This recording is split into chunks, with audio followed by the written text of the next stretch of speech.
It's the best of Jim Norton and Sam Roberts.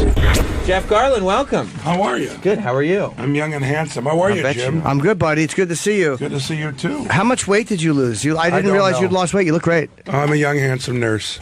You look like Thank it. you. You really do look younger. I hate saying that to friends because it just sounds like a schmaltzy thing to say, but you look really good. Anything that you... By the way, it's always good if you mean it to say something nice. If you got one up your sleeve, you use it. It is, and I do mean it, but I didn't know you had... I haven't seen you in a while, and I didn't know that you had dropped any weight, so I see you now. And I'm like, all right, it looks like he's... doing all right.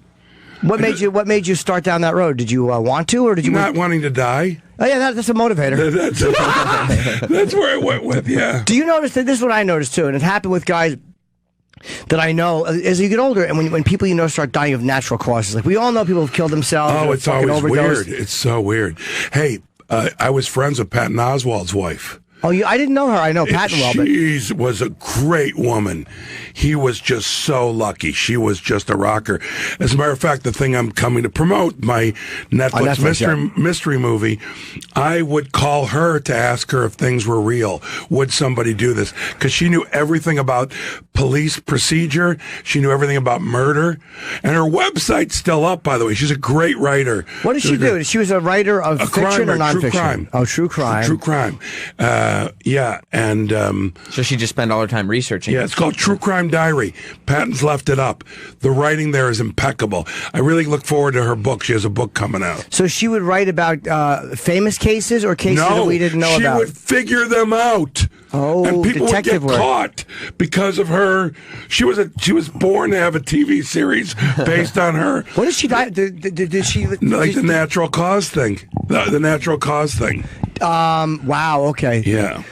And it was just a freak accident, right? But it sucks. Like, and Jim Gaffigan's wife had to have emergency brain surgery. Like, once you start knowing people that have shit go wrong, you're like, fuck, man, I'm getting older because people are dying or having medical stuff. Like, I gotta take care of myself. You're a vulnerable thing when you're a human being. Are you single? No, I'm married. Oh, I didn't even. Okay, yeah. So I don't believe in marriage, but I'm married. Well, how long? 20. It'll be 24 years this summer. So before all the fame happened. Yes, as they say, but that's not because also, that. By the way, I actually have no interest in that, in terms of like being with anyone who's like, And by the way, most people who would be with me would be because of the fame. But I'm only interested in people who want to fuck me because of my. Why are you not interested in groupies? It's meaningless to me. Right. It is. I'd rather have a nice nap. At this point in your life, that's probably why you're successful, though, because you're not concentrating on bullshit. Like Bill Gates, all those guys don't concentrate on bullshit. They concentrate on their work and their career. And I'm building up my own Microsoft. That's what I'm doing. No, marriage is antiquated. Yeah. Monogamy is antiquated. Monogamy is great if you want to be monogamous. It's fantastic. Good for you. And it does take a lot off your plate. It does. You know what I mean? Like, there's nothing to worry about. Nothing to worry about. Like, let's do other stuff. So it's great if you want to, but it's all stuff. I mean, marriage was invented for people who lived to 30. That's a good point. And I also think, like, the whole monogamy thing, my theory on that is way back in biblical times, there was no cure for VD. So you wanted a virgin, and because if a girl had something with her, if she was a virgin, she didn't have anything, and that would kill you. So that, to me, is where a lot of that probably came from, is if you had one that was clean, you fucking kept it. Yeah. Yeah. Have you ever wanted to not be monogamous? I always wanted to not be monogamous. Oh, is it hard? No. It's hard. It's not hard to be faithful. No. For me, it always was. No. I mean, it is, but no, it's not. The women that I want to be with are my friends, and they're not the kind of women that fuck a married man. So the women you tend to like. I can't fuck my friends. I have lots of friends I want to have sex with. Yeah. But that's not who they are. Right. And I get that. Why the hell do I want to be with a groupie? I don't know these people.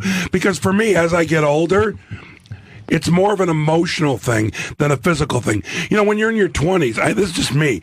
I would have sex with a girl I hated if I thought she was hot. Sure. That's virtually impossible right now. If I didn't dig and respect somebody and didn't have a personal connection, I don't even know if I could get a boner. But there's a personality type, too, that when you get married, because I do the same thing, like you're going to stay monogamous because it's just your personality, but you end up making friends with all the women that you would have wanted to have sex with. And also, because they will be friends with you, but even if you were single, they probably... I know in my case, wouldn't have sex. Well, I actually wrote a joke years ago. I said that I'd be on Melrose Avenue and I'd see a pretty girl across the street and I'd point at her and go, man, if I wasn't married, I'd still be standing here pointing at you. You know? You can, there is a marriage confidence where you can kid yourself that, I could. But the reality is, okay, I'm not going to speak for you, but I'm guessing by the way you talk, there's a certain quality that you have that is you seem like a warm, real person. Yes. Okay. But He's neither of those things. A woman is going to eventually dig you.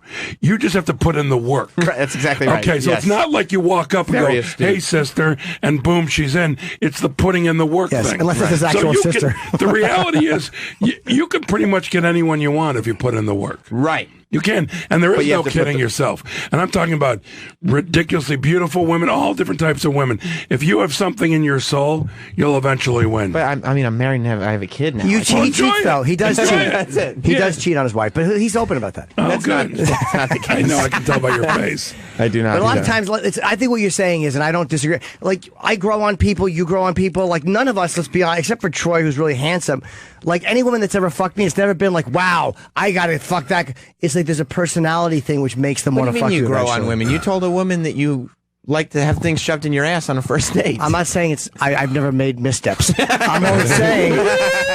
But by the way, I love that that's a first date, not third. First. She asked. Yeah. She asked, but it's one of And those. she had a bag full of tools. So, you do change what turns you on after a while. Like as you get older, I hate to say it, but it is more mental. I don't just I don't fuck people the first time I hang out with them, and it's like I just don't want to at this point. Well, because there's nothing when you've got that thing going when you're young. When I say young, I'm talking about 20s, teens. You know, you want to fuck a hand puppet of a woman. You know what I mean? You just want to. It's just like, let's go. Yeah, I don't care. And then it becomes, because by the way, in Hollywood, just masturbate me with that sock on. But I meant shadow puppet, by the way. It didn't work the way I wanted. Sorry, hand puppet's fine. And hand puppet's fine too. No, but I'm surrounded in LA by beautiful women. I see them every day. I mean, when you think of who moves to Los Angeles, it's the hot girl from the school. You know, the hottest, funniest kid from the school, hottest girl from the school, all that stuff. And so, unless there's a person there, it's so not interesting. Right. Because they're all over the place. Yeah. They're as common as a Mexican or a sushi restaurant. Mexican, like in LA, you go into any Mexican restaurant or any sushi restaurant, odds are it's great. Because they're everywhere. Those are the only two kinds. Because they have to be to survive out there because there's so many, the competition. There's so many, the competition. So you go into one, at worst, it's going to be really good. Right. Of those. How did you meet your wife? Was she a performer or did you meet her? Actually, I met her. She was my agent in Chicago. She likes to joke that she got more than 10%. Okay, so you met her and you knew you loved her immediately, or did it take a while? No. I knew I was charmed by her and I thought she was adorable, but she pursued me for almost a year. Wow. Yeah. That's interesting, because so she just liked what you did, and I guess you got to know each other, and is she still your agent or no? No. And she doesn't even have that many opinions agent-wise. She has opinions about everything. Not much that. Not about agent-wise? Yeah. And you're not even promoting, to promote Jeff's film, it's called Handsome. But Curb comes out in October, I can tell you that. Okay, a Netflix mystery movie is available exclusively tomorrow on Netflix, and it's Jeff Garlin, Garlin, in case you don't know, on Instagram, or Jeff Garlin Official on Facebook.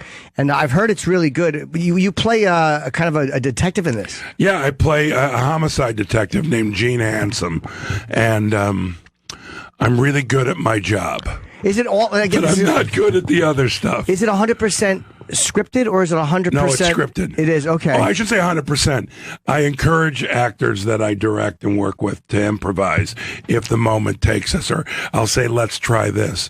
But it's scripted, yeah. And you had, and it literally just reminded me many years ago, Patrice was a very loved guy on this show, and you had a nice moment with him. I had the best moment at with him. Like an unpleasant interaction at one point. We all did the crowd. It was unpleasant, but it wasn't that. You were there, if I'm not mistaken. mistaken? I may have I'm been. almost positive. What was the moment? It was on Colin's show. Tough crowd. My reputation is as an improviser. That's Sure. I don't have an act. I've never had. I mean, I shouldn't say never. When I was younger, I did, but since I've been established, I don't have an act. I literally just go up. And Patrice said to me as we were sitting there on the air, he goes, "Is that all the great Jeff Garlin has?" And I hadn't even started. I just said one thing. And I go, "You are so messing with the wrong guy." And we were ripping each other on the air. All right. So I'm not going to say a lot of years, but a few years go by. I'm standing on 57th Street and Broadway. And Patrice walks up to me. And I go, "Hey, Patrice," And he goes, "Hey, man, I just want to apologize." And I go, "You're apologizing for the thing before?" I go, "That's very nice of you." And it was so heartfelt. And he was so sincere about what he said to me, that he was coming from a place of insecurity and all this stuff. And I was so moved by it. We gave each other a big hug. And wow. I was so, and I, of course, was like everyone is, and I'm sure especially you, one of your best friends, right? Just devastated at losing him. By the way, I always thought was the irony is I always thought he was funny, always respected him. So it did take me when it happened on the show. I was like, "What?" Were you pissed when he was doing it on the show? No, because it's not.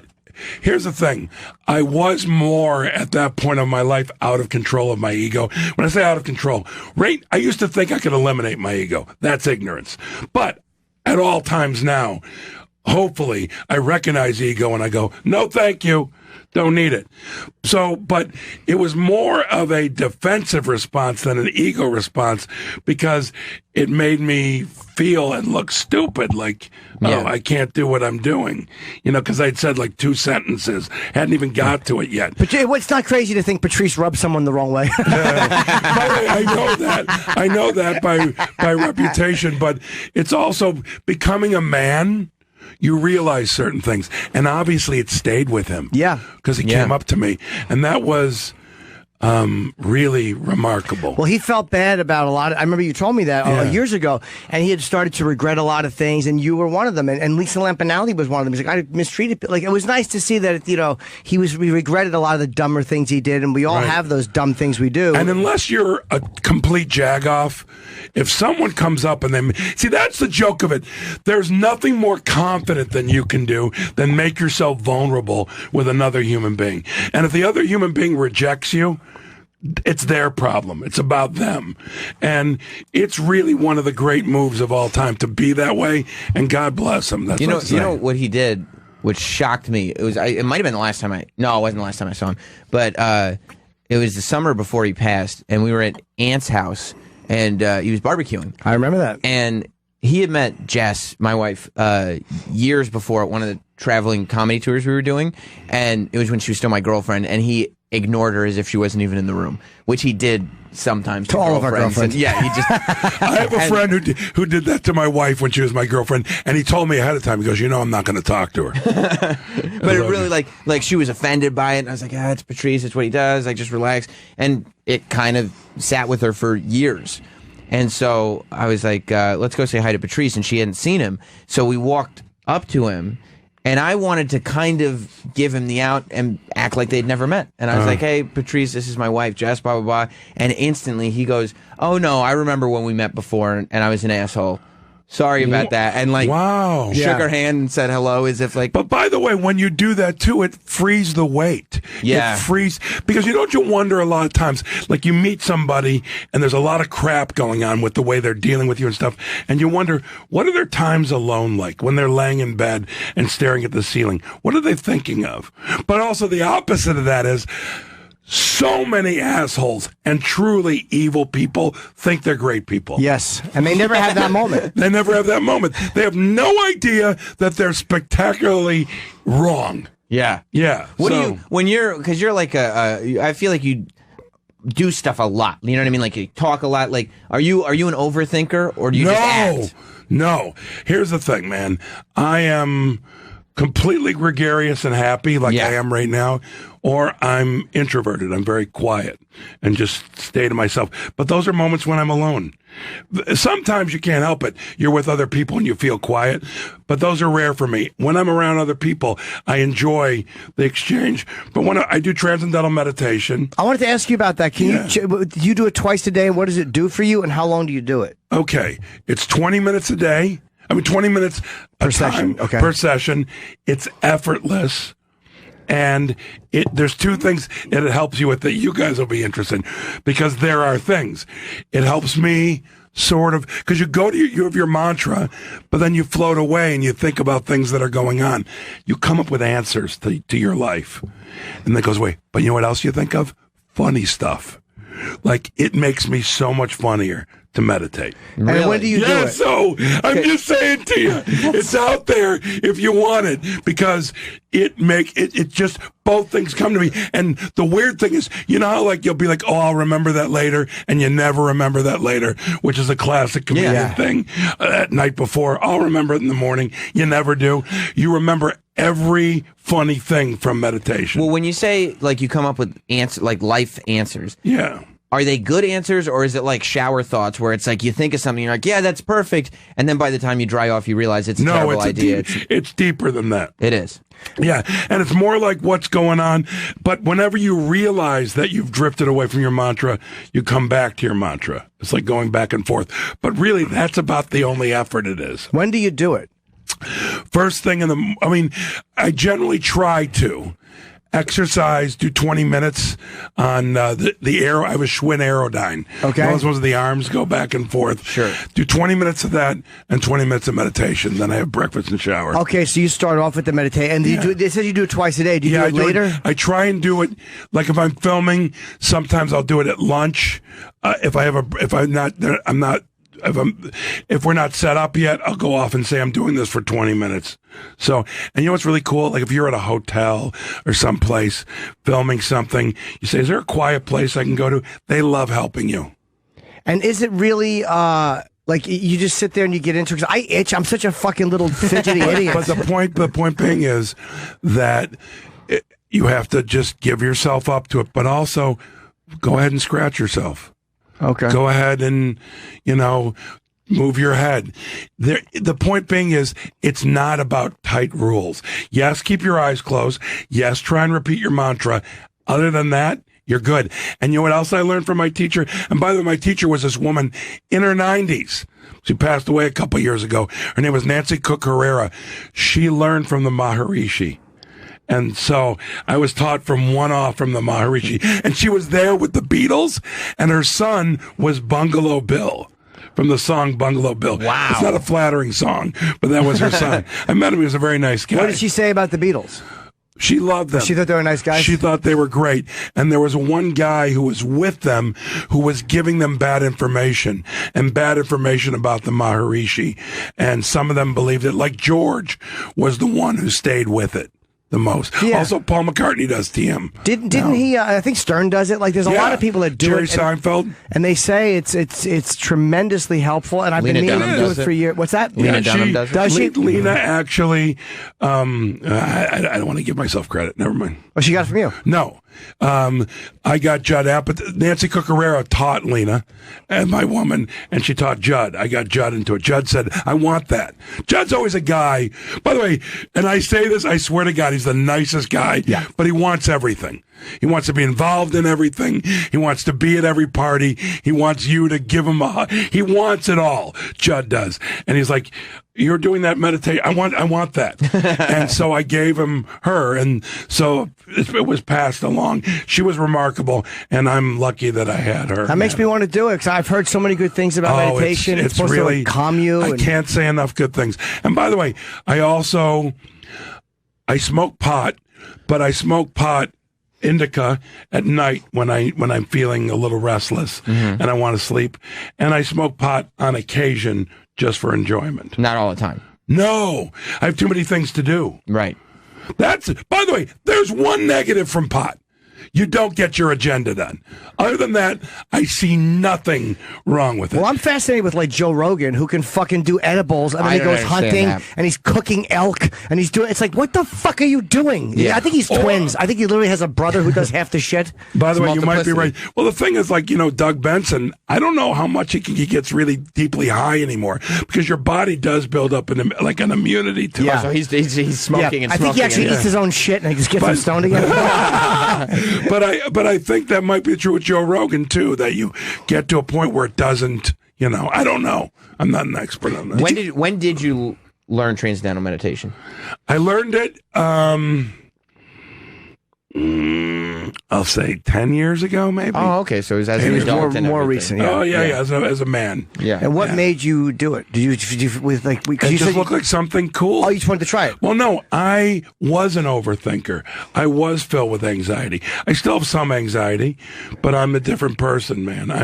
I am so completely not a thinker. I mean, it's not like I accept things, but for example, if I get pissed off about the government, I go outside and look at a tree. And if there's a breeze, even better.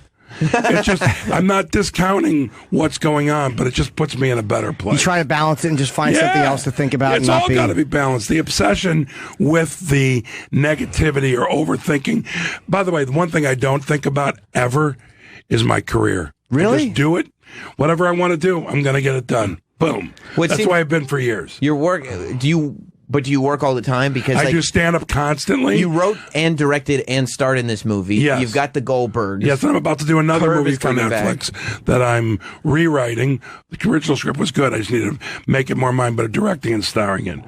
It's not a mystery movie. It's a different movie. Do you like having your hands on that? Because it's so much work, especially for somebody who's No, I don't, is the answer. Because, for example, this past year, I filmed Curb Your Enthusiasm and The Goldbergs at the same time. Yeah. And it didn't affect my work. My work I stayed focused on, but it affected my joy. A lot of times I was just miserable and overtired, but I did what I had to do. And I feel, not to my knowledge was I jerky, but I felt jerky. And you don't think about the prestige or where you are in career. You just think about the stuff you do. Ever do I think that? And not only that, I haven't even achieved like the level of success I want. Like I want to do. Who has the level you want? Like the level of success you want? Like we all look at like guys like a Seinfeld. Or like who do you look at and go like that's a guy whose success I would be cool with? Well, to me, it'd be more like Albert Brooks or Woody Allen. Okay. I want to just, but what I really want right now. And by the way, I'm very content and happy, but I love working. And when you're successful, as you guys know, you got to work harder to keep up the success than making it. Being successful is so much harder than making it. You catch that feeling of like, oh, this is what it feels like. And you're like, how the fuck am I going to keep it? Yeah. Like, how do I stop it from going away? The key is to really work hard and do good work. Yeah. And if you keep doing that once you're successful, it should all work out. The minute you sell out, do something for money, you're screwed because people lose respect for you if you're in a position where people respect you. But my goal is to make like Frank Capra movies, to make movies like It's a Wonderful Life or Meet John Doe, like movies that are a larger budget, but on theme about humanity and the challenges. I mean, Trump is such a great villain for, a Frank Capra movie, but you want to do a smaller version of it. Yeah. Well, you got into comedy. Those old school guys, like I know Jimmy Durante made you, what are you, an actor or a stand-up? What happened was, I always loved comedy. And my entire life, I used to watch comedy on Ed Sullivan, Johnny Carson, variety shows. I remember the first time I saw, Albert Brooks was on the Flip Wilson show. Like this all, but when I was 8 years old, I was the funniest kid in school, but I didn't know that could be a job. And we went to see Jimmy Durante in Chicago. And on the way home, I asked my parents if that was a job. And they said yes. And I said, well, that's a job that I want. Yeah, it just seemed fun, right? Oh, so fun. My favorite thing your parents said yes, though. They said it was a job. Because a lot of parents didn't say yes, we want you to. They said yes. It is a job, technically, yes. But my favorite thing in terms of stand-up comedy, besides actually doing it, whatever, I love laughing at other comedians. Like, my favorite comedian of all time is Jack Benny. And that was Jack Benny's reputation, that he laughed hard at other comedians. And I feel, man, I love laughing. I hate bad comedians, but man. You don't enjoy watching comedians do poorly? No. Hate it. I mean, love nothing more. But by the way, if we're sharing that experience, like the crowd hates us and there's no winning, that can be really joyful amongst comedians. Yeah. And I've had that. But you don't just like seeing a guy go up and eat his balls. Well, by the way, to be truthful, when you eat it, that's like saying, oh, the comedian tonight was breathing air. It comes with the territory. It comes with like some guys bomb funny. Colin can bomb funny. David Tell is hilarious when he bombs. Anyone who's funny bombs funny. That's right. It comes with it. And when it's tragic is when someone's not funny and you almost want to go, please let this scare you out of the business. But please get out. Just leave. But I don't see that many people in that situation like I used to as a younger comic. And I thought, why are they doing it? But when someone's funny, the bombing's hilarious because they're being funny and they're more being funny for you. Because then it becomes inside, and I love it. What I like about watching a good bomb, though, is when you watch a guy and you know all the tricks we'll do to get out of it. Like when you'll lapse into, all right, I got to do something from the A piece of material. Whatever you do, the tricks, and when the tricks aren't working, that like to get the audience, like when you're out there exploring new material, it bombs, and then we bring the audience back in. Watching someone eat their dick and not be able to pull out of it, awesome. Love it. You know who I saw? What's his name? Oh, crap. He passed away years ago. He was... Geraldo, Richard Jenny. No, long before that. Not long before that. Shortly before that. What's his name? He went on to be huge in England. Oh, Bill Hicks. Bill Hicks. So I saw Bill Hicks in Chicago once at the Funny Firm Comedy Club, which is no longer there. And I saw him eat it like huge time. I saw him get in a hole that I never seen anybody get into. I'm talking about, this is like a half hour in. He's not getting any laughs, and he dug himself out of the hole in a way that I never seen anybody dig themselves out of a hole.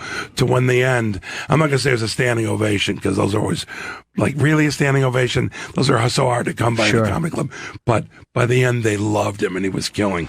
I remember being with Sam Kinison, before Sam Kinison was famous. I started in Fort Lauderdale, and he came down, and of course, the first time I saw him, he was what he was, and so my eyeballs popped out of my head. I'm like, what is this?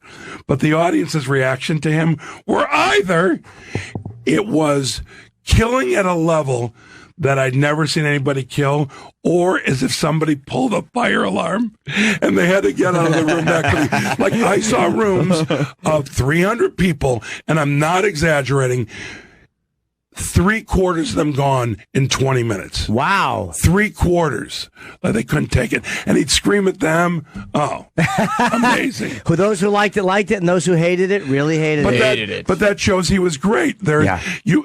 I mean, to me, the greatest thing about making films, doing stand-up, is sort of living and dying by your personal sword. Who are you? What are you about? When an actor will ask, hey, man, what are they looking for? No. What do you have to give? Who are you? Right. Because that might be not what they're looking for, and then they go, we want that. They don't know what they're looking for. But you never get it when you do what you think they're looking for. Right. And that's stand-up, that's movies, doesn't matter. You got to be you. We are back with more Best Of. Jim Norton and Sam Roberts. Hi, Lloyd.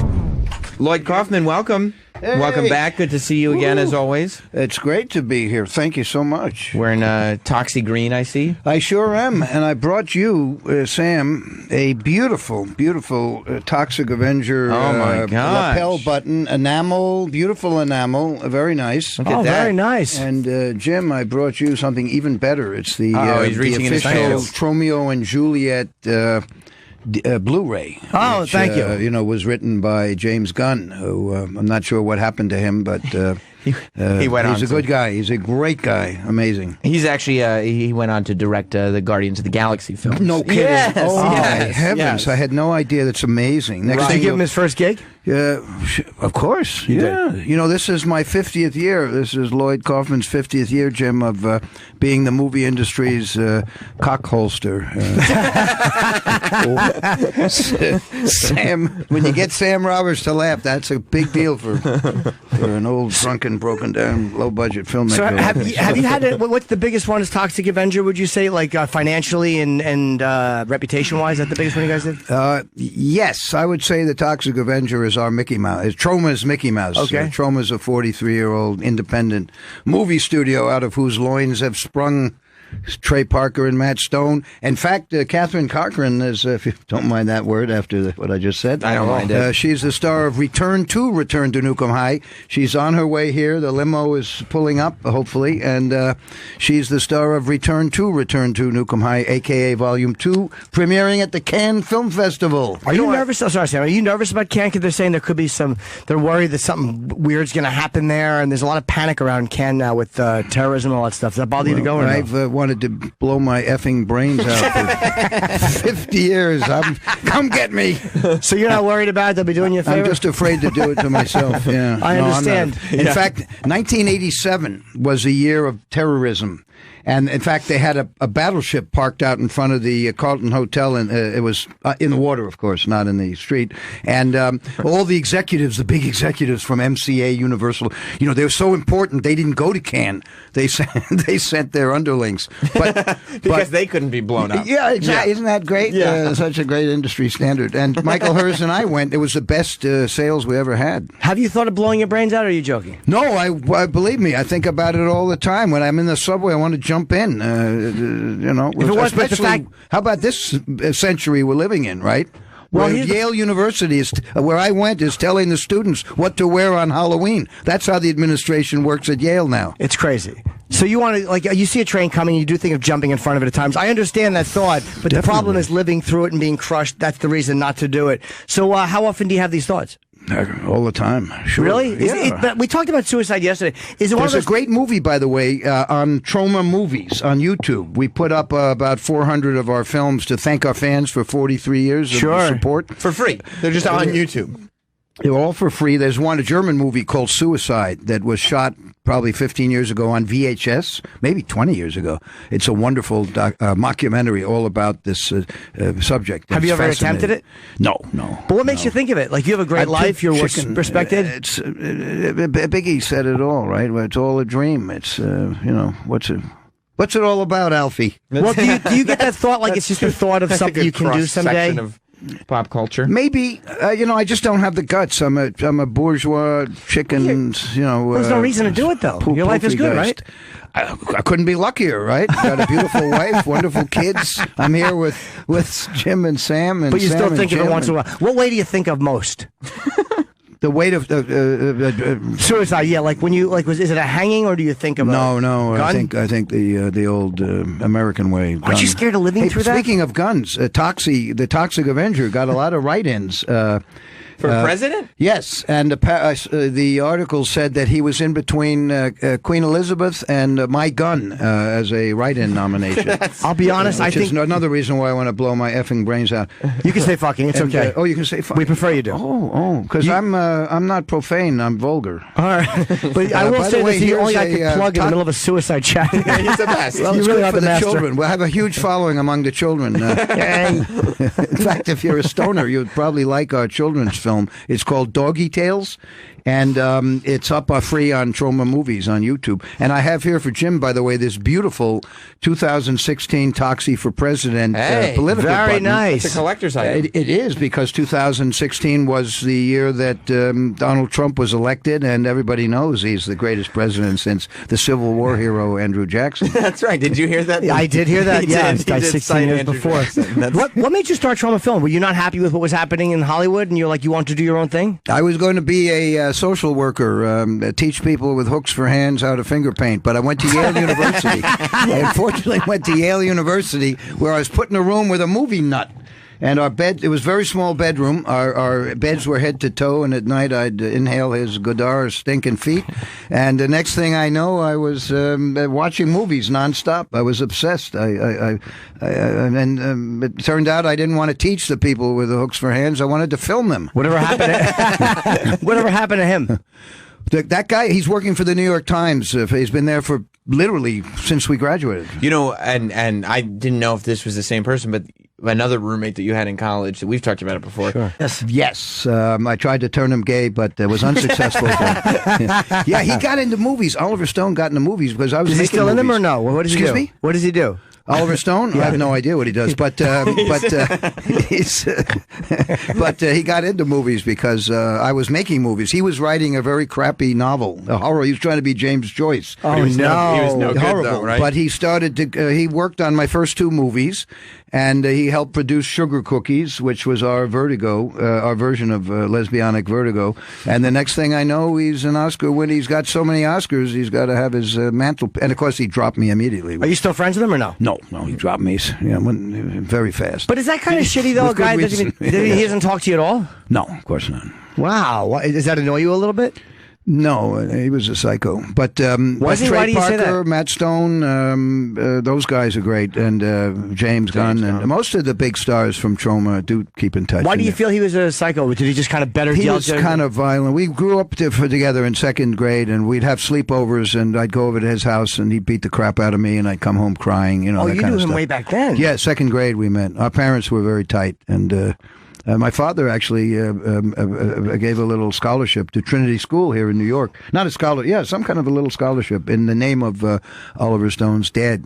So he would beat you up when After you were we a kid. killed him. What? Oh, he would beat you up when you were a kid. Yeah, it was a nonstop. It never ended too. It was like a battered wife syndrome. And you know, he's beating you up in 2nd grade, and you go on to university. Around 9th grade, I held my own, but there was You're giving him jobs though. After you get to college. He got into movies through me. That's gave him the idea. I was making movies at Yale, and he hung around, and then I did Battle of Love's Return, my first movie that played in the theater, and he worked on that. He's in it. If you want to see him in a movie it's unwatchable, Battle of Love's Return. Wait, it's an unwatchable movie? Yeah, it's up on Troma Movies. It's horrible. Hey, by the way, we got a guy on the phone who was in one of your movies. Uh-oh. Sean in Brooklyn. I got this. Hopefully, hold on, Lloyd. Could you please put your headphones on? Sure. Hold on, Sean. We got to get Lloyd's headphones on and make sure they're. That's so funny. It's unwatchable. I love someone that will say one of their own films is unwatchable. Yes, Lloyd Sean will say that about many of his films. Good for Lloyd. Yes, sir.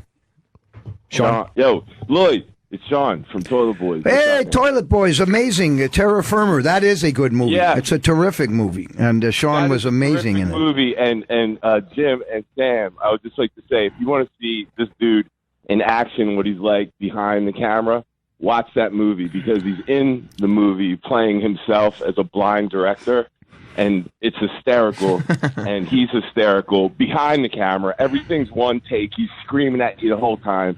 And Jim, you love this story. So the night before the shoot, I get a phone call at 2 a.m, like, hey, Lemmy's going to be here tomorrow. Sean, we need you to get a Coke and a chick to hang out with him all day. It's in his contract. I said, it's 2 a.m. I was like, what are you talking about, dude? And I was supposed to be on set at 8 a.m. or something. And I knew people and chicks, but at 2 a.m. trying to get a girl to hang out with Lemmy all day, and they're going, what do you mean hang out with them? And I'm like, you got to hang out with them. I don't know. So I couldn't get the Coke or a chick, and Lemmy comes to the set, and I just see him screaming at the PA, and he walks right over to me. He's like, are you the mate that was supposed to have my Coke? Lemmy, I was like heartbroken. I'm like, oh, my God, my hero. Yeah, they called me at 2 a.m. He walked off the set and flew back to L.A. It was amazing. Did he really? And that was the trauma steps for you. Who knows? That's not true, Sean, and you know it. Lemmy was straight edge. You know that. Come on. Yeah. You know I got that call. By the way, I don't personally. I don't believe this caller. Well, I knew no, Lemmy, no, and this he is not did not drink, and he did not do drugs. He No. was a straight edge guy. Exactly. You're Yeah. right. Lemmy Yeah. was a straight edge guy. He actually he smoked smokeless cigarettes. That's exactly true. That is very true. You couldn't, and I don't even still think in the legally movie, you could but put you that had in a to keep it contract. in That's LA. it's all fabrication. No. You couldn't Sean, do it. these Toilet Boys, they were subversive. You know, I remember They were very bad. Lemmy did not do that type of stuff. No, sir. they had a You know private. what? Jim would love the Toilet Boys. Go Google the Toilet Jim is one. No, the Toilet Boys were great. And did you not meet your beloved through, or did you not? That's right. It was a very, very, very horny set. I will say it was like one of the horniest 2 weeks things I've ever whole been lot of involved in. loving going on the Trauma set. Yeah, it was crazy, man. By the way, And Terra Firma is breaking out now. Terra Firma, which was kind of too far out for most. Recently, it's been flying out of our. What year is this? 1999. Well, but you know why? suddenly gone crazy. Because you're a star, dude. You missed your calling being behind the camera because you should be in front. Like, as funny as Mel Brooks. You guys gotta watch Terra Firma. You know, I'll tell you, I seen. Thank you very much, Sean. Okay, I Sean, appreciate thank the call. you. Later, guys. I love you. Be good, buddy. Obviously, I've seen Return to Nukem High Volume 1, saw it in theaters with Lloyd, had the home video, the whole thing. And the Lloyd's in the movie, the first volume. The second one is coming out. It's a two-part. It's an event film. Sure. Jim, you like event film. I do. Tarantino told me to be more ambitious, and this took 7 years. 7 years I've been working on. Really? Yeah, Travis Campbell and I have been doing nothing but this for 7 years. This is kind of like And your. whacking off, of course. What were the two films Kill he did? Bill. No. The two films he did together where he had made like in the. Kill Bill. No. They were released together. You're talking about Grindhouse. Grindhouse, but he didn't do both of them. No, but that was kind of his project. Him and Robert Rodriguez. Yeah, Robert Rodriguez did No, one. but and this Tarantino the did Kill one. Bill was a continuous story. Yeah. That's Right, what that this was is. one- This yeah, is a yeah. 3-hour project. The first half came out as When did it come out? 2 years ago. Okay. And, now Yeah, a we're- few years now ago, yeah. we're Was bringing Catherine it- in the first one too? Yeah, Oh, she's yes. the star. It's a continuation. The story continues. It's a very exciting. The second half is crazier and much more profound than the first half. As profound as the first half was. Did you know right away when you started making films that like you needed to do films with like violence and sex scenes in them? No, I didn't. Honestly, I did not. But I knew I wanted to do humor, and our movies are more comedic than the sex is very erotic, especially if you're a 16-year-old young woman. And the that's for you 16-year-old young women out there. Just Brian Singer asked me to say that. That's not true. He did not ask me to say that. He asked me to talk about the 16-year-old boys. No, not true at all. That is not true. Ridiculous. Jim, you've put me up to all this. Do you It's like him or terrible. do you not like him, Brian Singer? He's incredibly talented. No question about it. But Return to Nukem High will premiere at Cannes Film Festival May 23, 4, and 5. At what point did you start putting sex scenes and nudity and stuff? As soon as we got to 35 millimeter. Yeah. The Battle of Love's Return was squeaky clean. And then after that came Sugar Cookies, which I wrote but did not direct, unfortunately. And you've seen so many people come through your doors and move on. Some have quit and some have gone on. Who are some of the actors that have kind of come through Trauma and gone on to really good things? Because I know there's been some. Certainly Catherine Cochran and Asta Paredes, who are starring in this movie. They're actually the ensemble for Return to Nukem High and Return to Nukem High, AK Volume 2. The ensemble, Clay von Karlowitz, royalty von Karlowitz, that's pretty cool. Yeah, sure. Zach Amico, we were on your show Yeah, once. you know Zach. I do know Zach. Yes, I like Zach. He's one of the sexy performers that are nude in the film. Really? Oh yes. I learned about I learned history actually from Zach because I did not know about Prince Albert, and it's very exciting. It's hard. Did you actually see the Prince Albert? See it. I was Tasted close it, to smelled being- Talk about a cockholster. How do you think I got him to act for $100 a month? So anyway, Zach comes into his own on the second half, on the Return to. Is he in the first one? He's in. Yeah. All these characters. It's a continuing story, but Zach, Catherine, Asta really control the. And I'm in it, of course, but they control. They really do a wonderful job, and it was we were there for 2 months filming. Did you get shit for your content? Like who's the? There's no director I'm thinking of. He did it. Uwe. What's his name? Uwe. Yes, he's a doctor. I forget his last name. German What's that? guy. Yes. Bowl. And he did that scene with the window washer on 9/11. No, his really stuff, well shot scene. It's something else. It's a different world. You like him? But yeah, I like him because he saved a drowning dog, and he's totally independent. And he beat the crap out of some critics. He challenged critics to a boxing match, and they thought Did they take him up on it? Yes, and they thought it would be a joke, and he beat the crap out of them. So, it was a string of them. Like, all right, bring another one in, bring another one. But speaking of bowl, we discovered a young gyno director, Kansas Bowling, like the state and strikes. She made a movie she wrote it at 15. And she contacted me, and we gave her a few bucks. It's called BC Butcher, and she made it when she was 17, 19, and it's out now on Troma Now, our hot new Netflix. We have our own Netflix called Troma Now. Oh, I got to write a movie. World premiere movies. See if I can get some cash from Uncle Lloyd for Yeah, why not? No, we have very little. This was a micro budget, but it was shot on film. Yeah, and it's in fact Cato. She even had a star in it. Cato Kalin. Sure, that's amazing. Yeah, and he's very funny. He's great. And do you know Rodney Bingenheimer? Do you know who he is? I don't know. Rock. He has a rock. Rodney on the Rock on K Rock in L.A. Oh no, okay. Since the '60s, but he's also in the film and a big Troma supporter. Well, over the years, I mean, you've been around for so many years. You've had to have made a decent amount of money over these years. I mean, you can't be in business for this long and have as many like iconic films as you've had to not have financial success. The biggest issue with Troma Entertainment is that in our 43 years or 44 years is that the industry becomes more and more consolidated. The rules that used to protect the public against monopoly have been done away with. So as a result, you've got AT&T now buying Time Warner, which bought all the other companies. So you have like 5 white people owning it. If Will Smith wants to do something about Oscars so white, he should criticize the bosses of these conglomerates. But they're phonies. These people, in my opinion, they're full of crap. Meryl Streep too. She stands up to badmouth the president of the United States.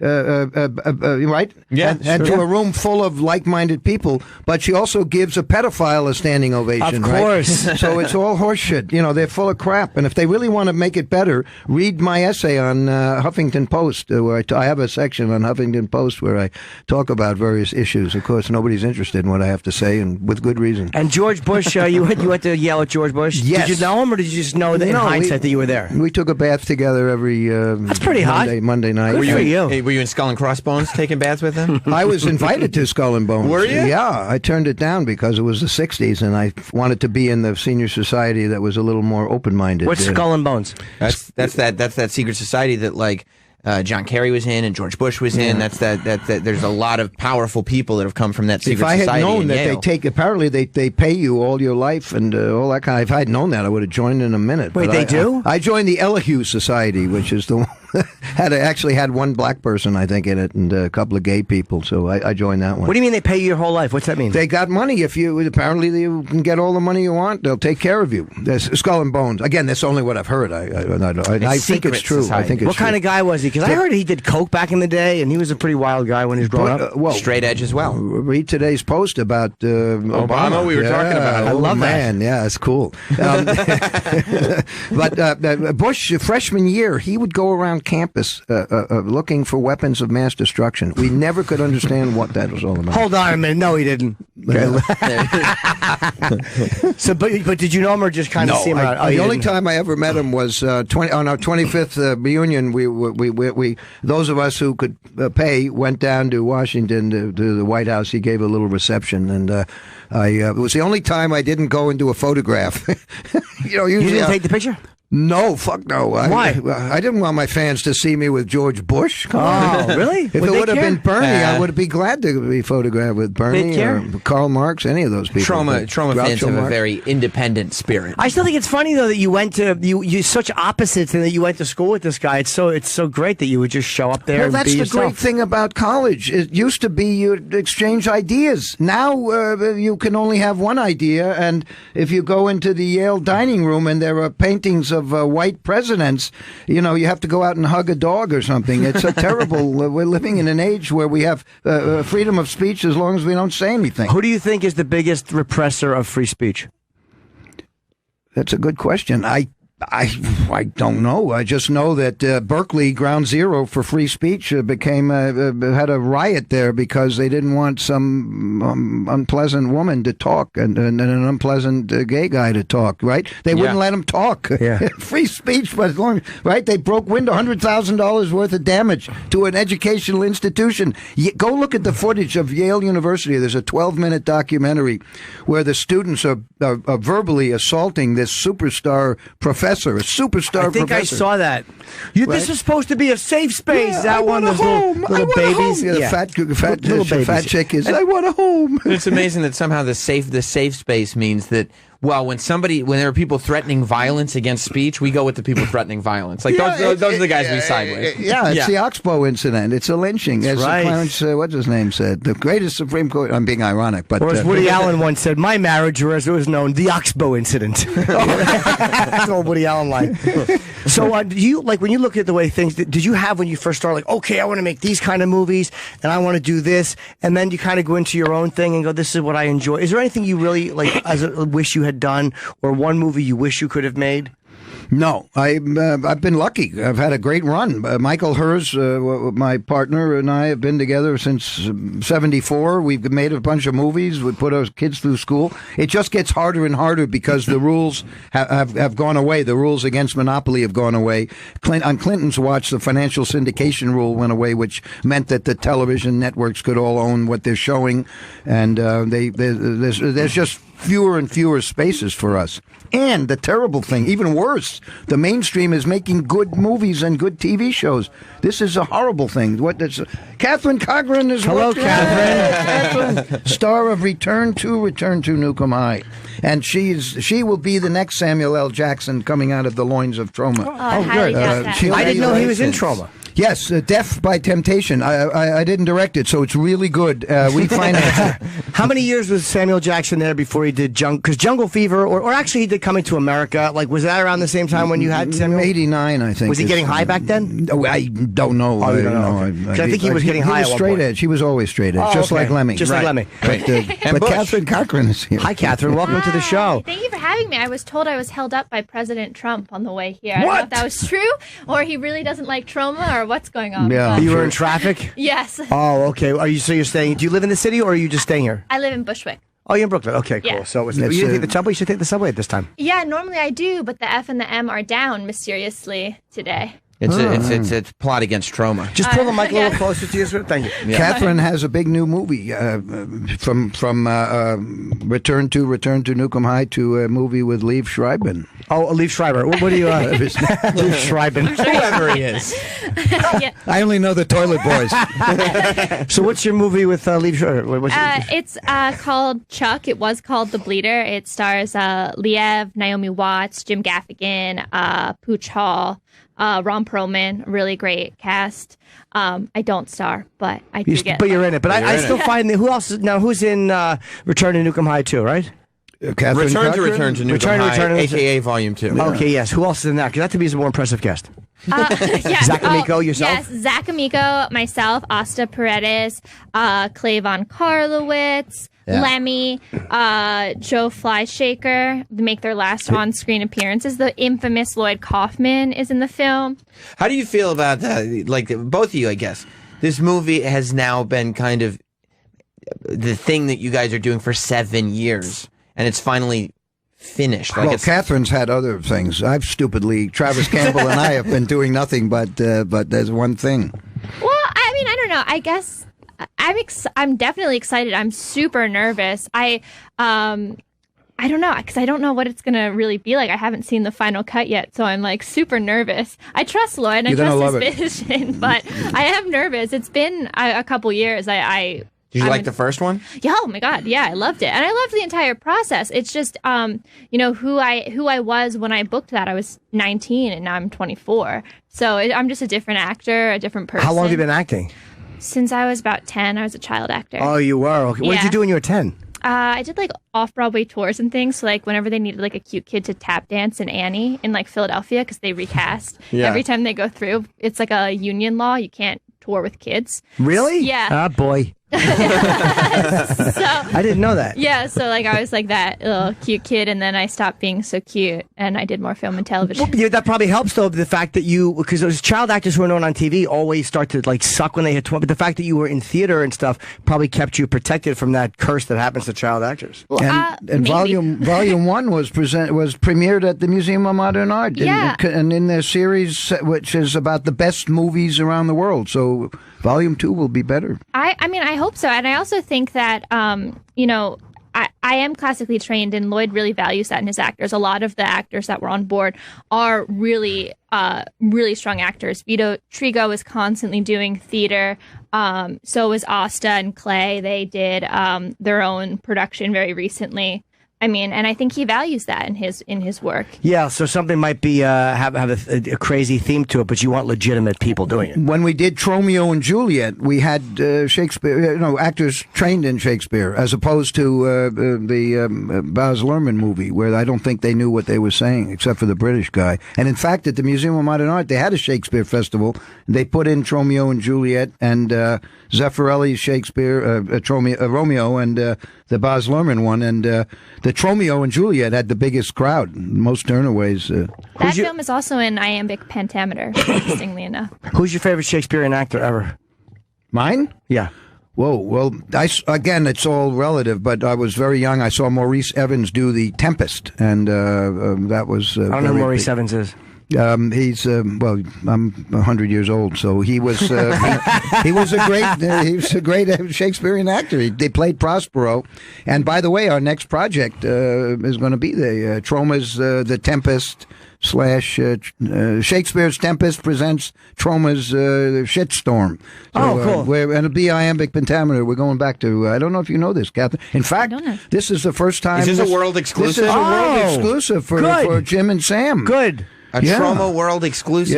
Yeah, we're going back to Shakespeare and The Tempest. Are you going to try to get it in theaters like this one? I know, I feel like a lot of filmmakers try to go. Let's just go digital and avoid all the complications, because it's so difficult to get a movie in theaters. Well, also, we make our movies for theaters, and our fans like the Troma fans like the communal experience, and our actors like it too.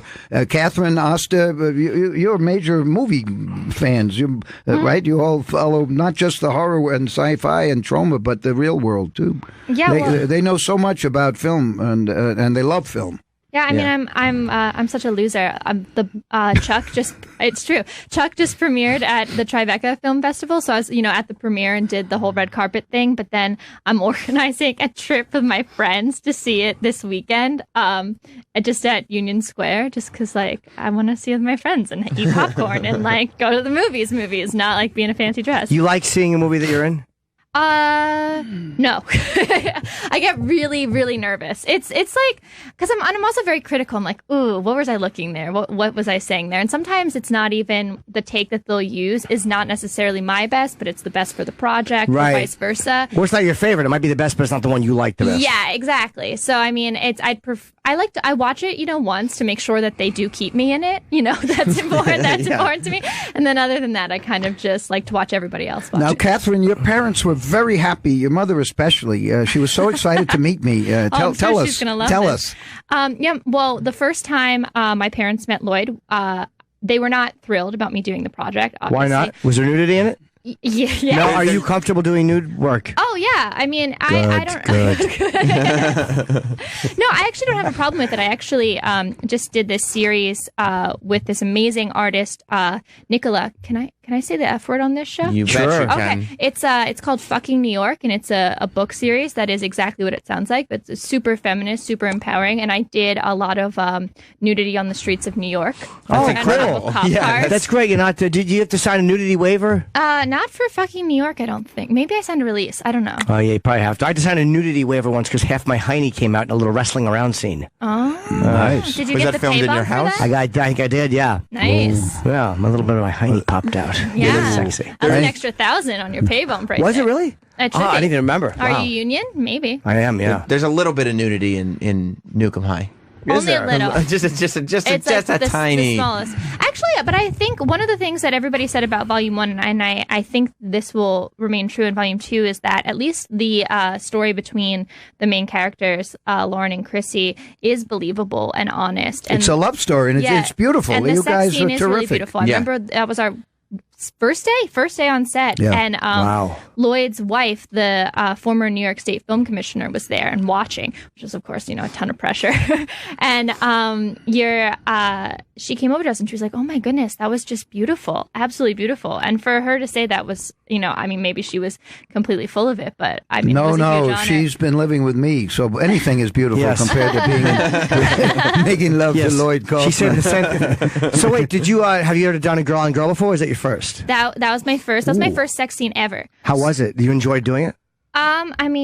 Yeah, we got green pudding, because there's a part where I drool green stuff into Asta's mouth. It's how she mutates, and It is a on trauma this. film. Cool. Yeah. Food was scarce on this set, so the green pudding was really, really Craft services. enjoyable. I wish we had more takes. No, it was fine. Asta and I actually really rehearsed that scene over and over again. And Alone? No. I'm asking for real. I don't know how it works. Sometimes, we talked about it. You did a lot of your own. They wrote their own lines and they did their own costumes, and you guys were. I think it was just important to us. Very proactive. You also have to remember when the first one came out, gay marriage wasn't legal in the United States. When we premiered at the Cannes Film Festival, we were called the first lesbian wedding ceremony in Cannes. It had just become legal in France. So it was really important to us that. And it still is that story be authentically told and depicted as authentic sexual encounters really do happen. And we got a lot of comparisons that year to Blue is the Warmest Color, because we came out the same year. And I think while different projects, they really hold true to that same, authenticity. Blue is the most boring color was the one the Cannes Film Festival, by the way, and the Museum of Modern Art had that film in the series of best films around the world with Return to Newcomb High. Do you get frustrated when obviously you've put so much work into writing it and directing it and acting in it, and you've, as much as it's a trauma movie and there's everything that one can expect from trauma, you're actually putting together something that you feel is a great film, and people kind of don't take it seriously because it's trauma. Fans understand it, right? And the people who like it get what it is. But I'm talking about critics. I'm talking about people who decide what's the best picture here or whatever. Well, interestingly, actually, we got really great reviews from the critics for the first one. The New York Times gave us a really nice review. But I think that's on. I used to feel frustrated at that, but now I kind of just shake it off, because that's on them. If they don't understand what real satire is, and they can't look at Lloyd's work and understand that he's, taking real life scenarios and making them kind of surreal and extreme in a sort of comical way, and that's on them. That's what great satire does, is it criticizes our culture, and isn't that part of the problem if they can't understand it? So, right. More power to it. And how did your parents react to all of this? Well, they were obviously very nervous. They're always supportive.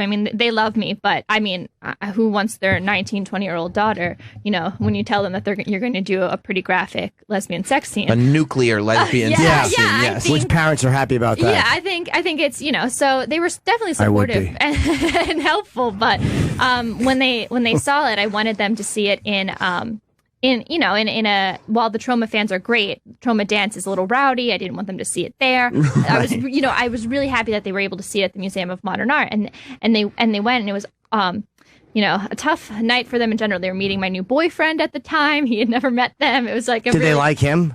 Yeah, he was the first guy that I've ever dated that they liked. So, there's that. Thanks to trauma. Yeah, I know. Bringing couples together. There was a trauma marriage that occurred from the set of this. Well, at Cannes, by the way, the even though they had legalized lesbian marriage in France, the police came and stopped our lesbian marriage at the festival. Did they really? Yeah. We did a lot of Who was getting married? Me and Asta. It was just a ceremony, though. We were doing a lot of promotional, guerrilla theater on the Croisette to get our film notice, Sure. and we had sent out all all the events and everything we were planning on doing to the festival, a month in advance so that they knew, and they approved everything. They knew that we were going to do this, lesbian wedding ceremony to honor, and it was completely staged, but to honor the fact that gay marriage had recently become legal in France.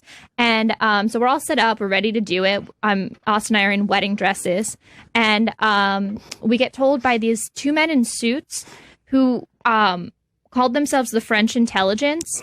We later found out that the French intelligence do not call themselves that if in fact there is one. So who these men we're not so sure. Wow. But they were told that we couldn't do it. We weren't allowed because there'd be riots. They were fearful of riots, and we couldn't do it. Why'd you believe them, though? They have badges?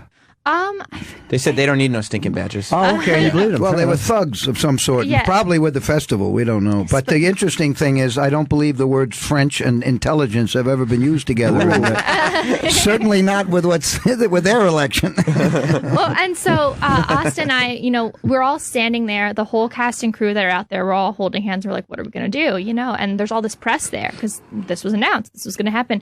So Austin and I kind of spontaneously just decided to lay on the ground and kiss in the symbol of the festival, which of course got way more press than had they just allowed us to do Was the kiss nice? The poster of the festival, which was the size of a skyscraper, they had this huge poster of two people laying on the ground kissing, a man and a woman, and Austin and Katie did it. It was brilliant. Yeah, and Beautiful. so it got a ton of press, and it went viral online, and people were like, "This is ridiculous. What do you mean they can't do this? It's not even a real wedding." Even the police, that morning, we were handing out invitations, and at first they asked us if it was real because they were like, "If it's real, you need a permit," and we were like, "Oh no, it's just staged," and they were like, "Oh, okay, we'll be there." They were super thrilled about it, and of course it was okay when the Stallone or whatever the movie with all those very old Expendables. I didn't want to plug it, but when that thing came down with the Trump Spendables, that thing came down with guns and a tank. They were in a tank and guns and machine guns, and that's no problem. That's okay. Because no riots. Yeah, the French love that. No riots. Yeah, that's the No old thing. riots. Sex is bad,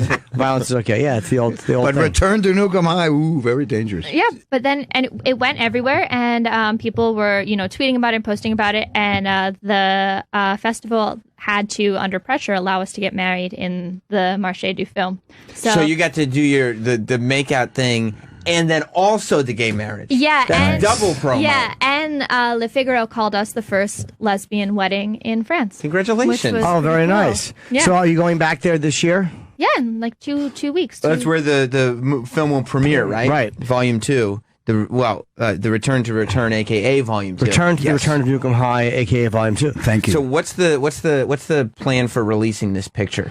I know the first one was dependent on a lot of Trauma fans going to movie theaters and telling them, because I do have to say, I go to movie theaters all the time too. And one of my favorite things, because Trauma movies still have the same philosophy that they did in the 80s or the 90s or whenever you found them. The same movies that you saw on Up All Night with Rhonda Shear and stuff. The philosophy is the same. So to be able to see these movies in theaters and they're new is like a pretty cool experience. These movies they're not made anymore. With effects that are real, not just all CGI stuff and everything, and getting to see it in a movie theater is just a cool experience, which... Well, there used to be the consent decree of 1948 prohibited the studios from controlling or owning the movie theaters. That's no longer true. And the movies we make are for theaters. There's thousands of people in our movies. Even though they're low budget, there's all sorts of detail that the fans love. You're supposed to watch on a phone. Yeah, you can't see it on the small screen, or you'd miss it on the small screen.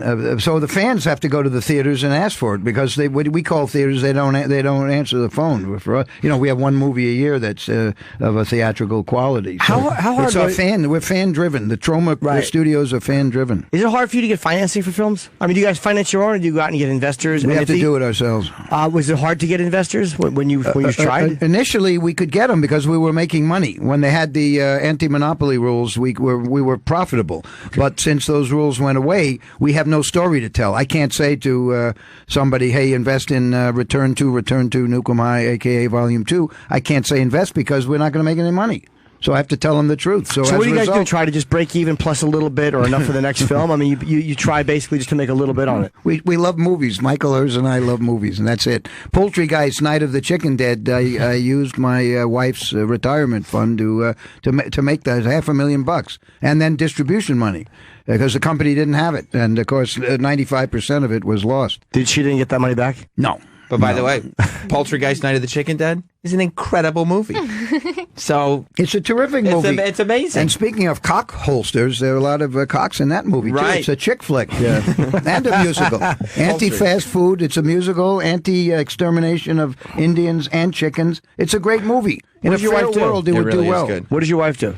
Well, she just retired from the New York State Film Commissioner job for 20 years. Oh, you said that, okay. Yeah. She was appointed by both Republican and Democratic governors, which is pretty unusual these days. She just retired. Oh, okay. Now Variety she's Magazine named one her. of your producers, actually, on the second half. She is, and Variety Magazine a few years ago named her the most powerful woman in film. She is a badass. She's amazing. Now, was she mad about that money? Of course. Furious. With Return to Nukem High Volume 1, we were partners with one of the vassals of a international devil-worshipping conglomerate, so they let us make a very small profit. But Volume 2, we're on our own, so I don't know what will happen. How did you convince her to let you use her money? Pardon? How did you convince her to let her use the retirement? I didn't tell her. Oh, you just did it? Yeah. We were in love. Yeah, what's yours is mine, and what's mine is yours, right? You bet. So they're telling us we have to wrap up, I guess. Yeah, it show's coming to an end. But also, we're talking about Romeo and Juliet. That's coming back to MoMA, is that right?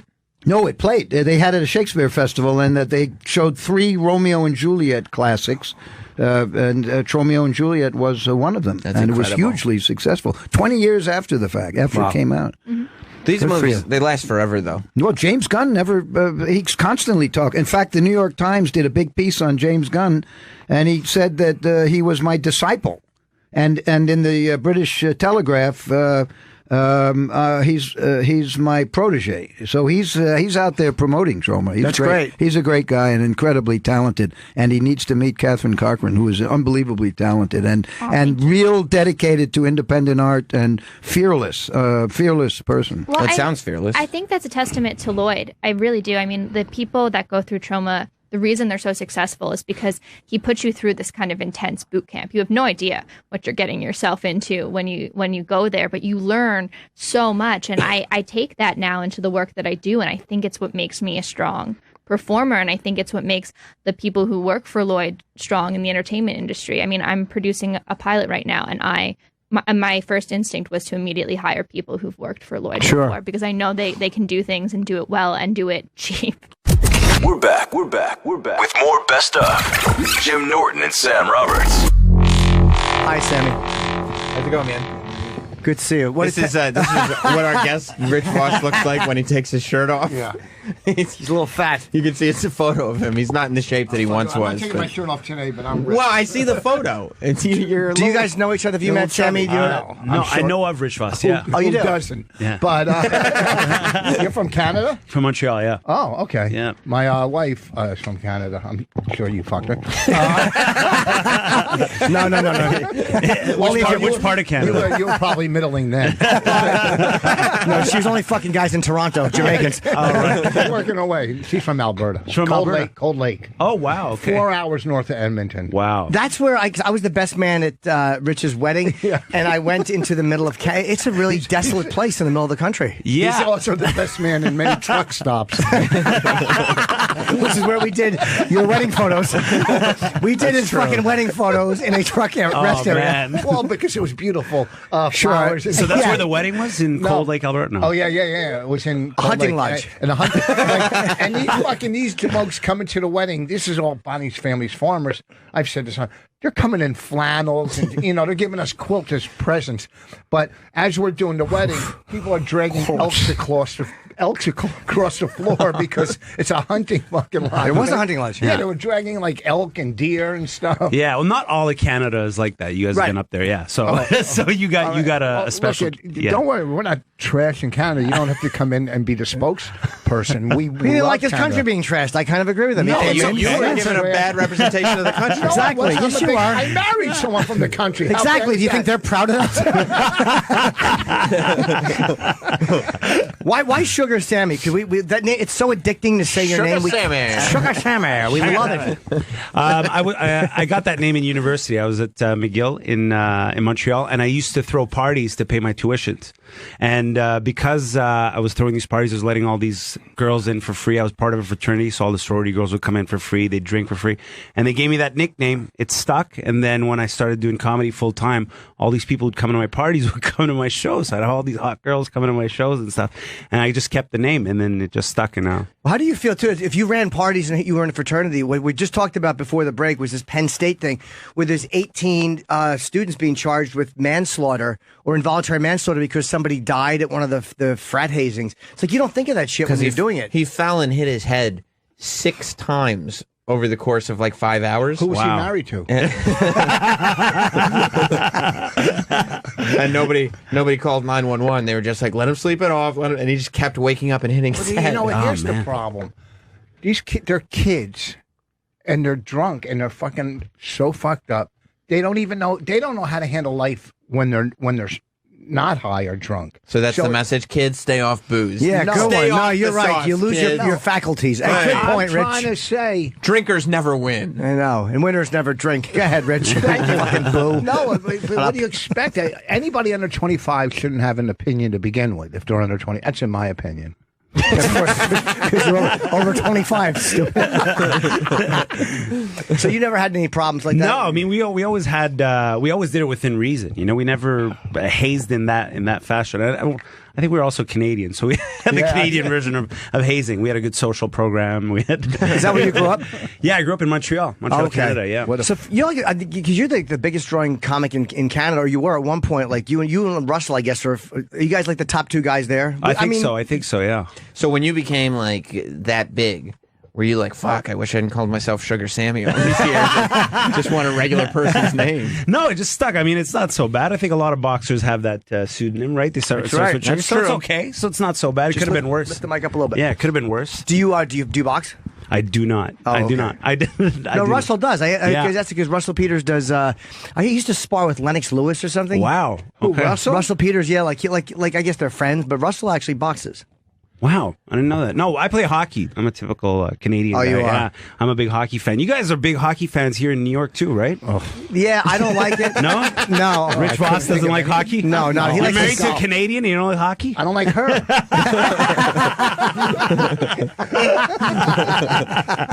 I like golf. You like golf? Okay. Yeah. A real man sport. Yeah. You want to see that? Who do you think gets more pussy, golfers or hockey players? Hockey players. Are you fucking mad? I think one golfer got all the pussy for golf. And then I had this argument the other night at the table. Golfers are fucking, they're tearing up those country club pussies. They're not. It's country club pussies. that's right. Jack Nicklaus was just ramming them all. Real sex symbol.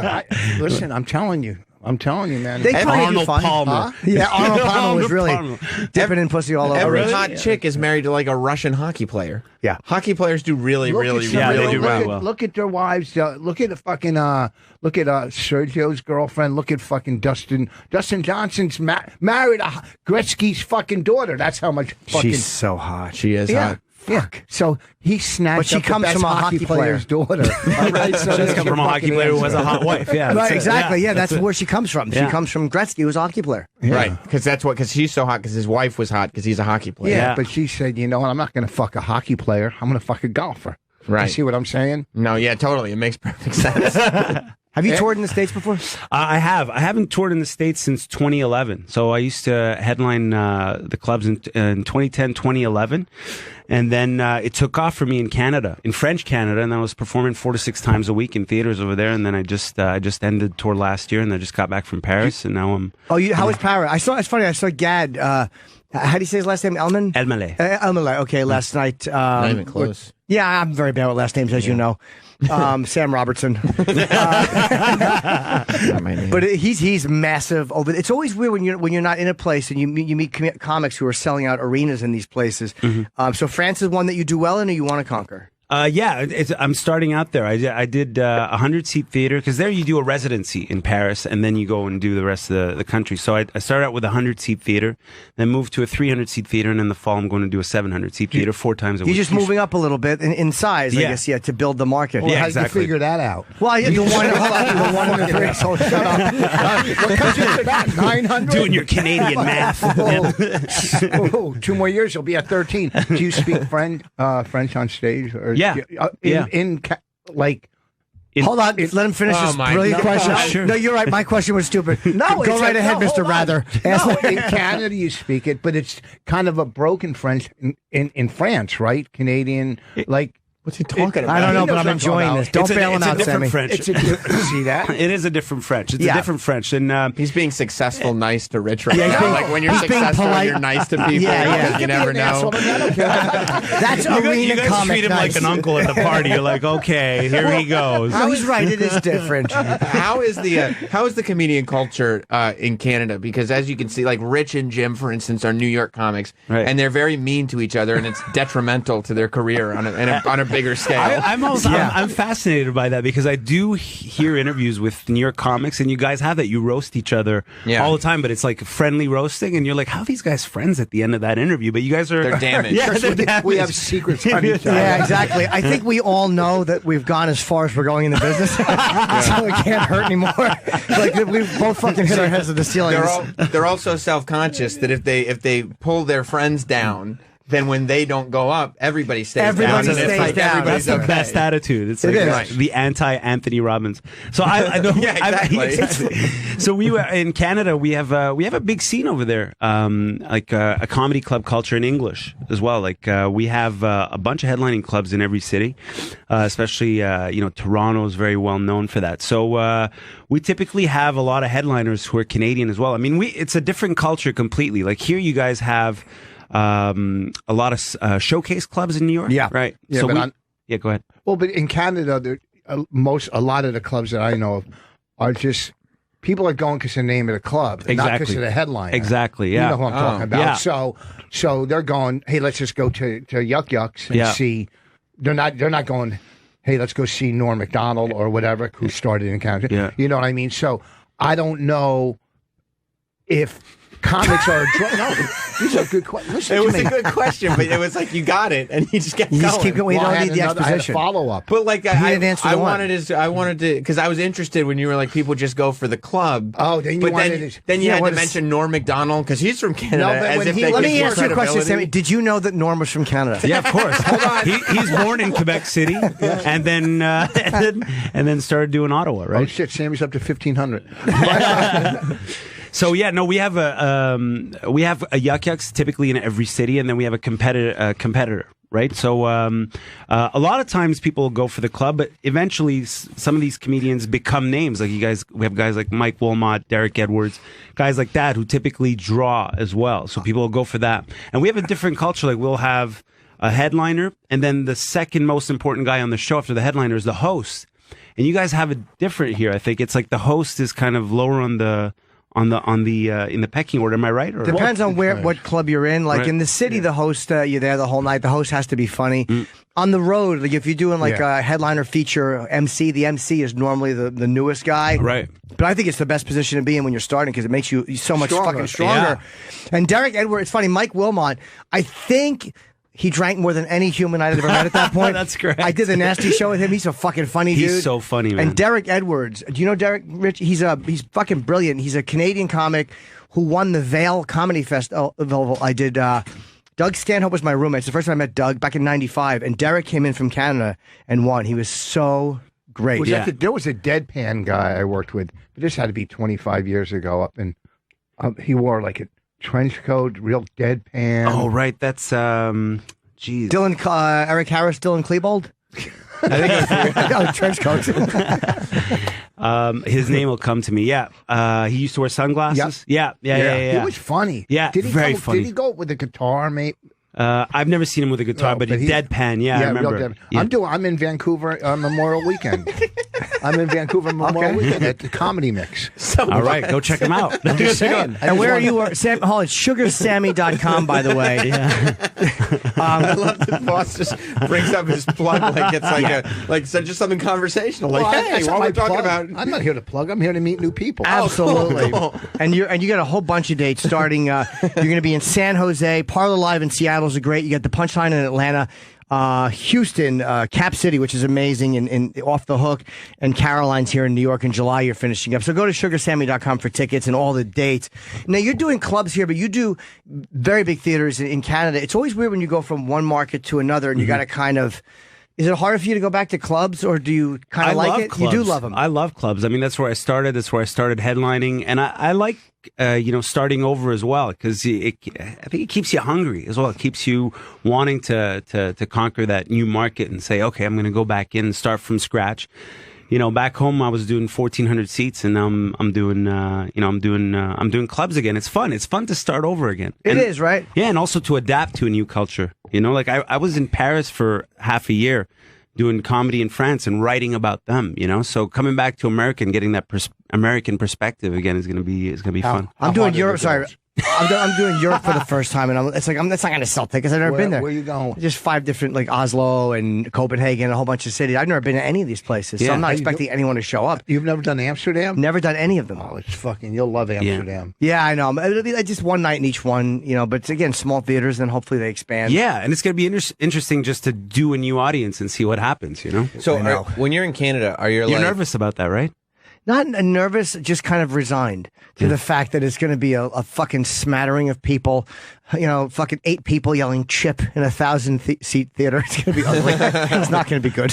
No. I think your instincts are going to kick in, and then you're just going to... That's what usually happens, I think, once you have that experience, is you'll be nervous. I'm nervous about starting San Jose. I haven't done the States in 6 years, so I'm nervous about this weekend coming up as well. When you're doing a show in the States, if it doesn't sell as well as say a show would in Montreal or somewhere, do you go like, well, fucking in Montreal? Like if I'm in a place that I don't do as well, which for me it goes state by state.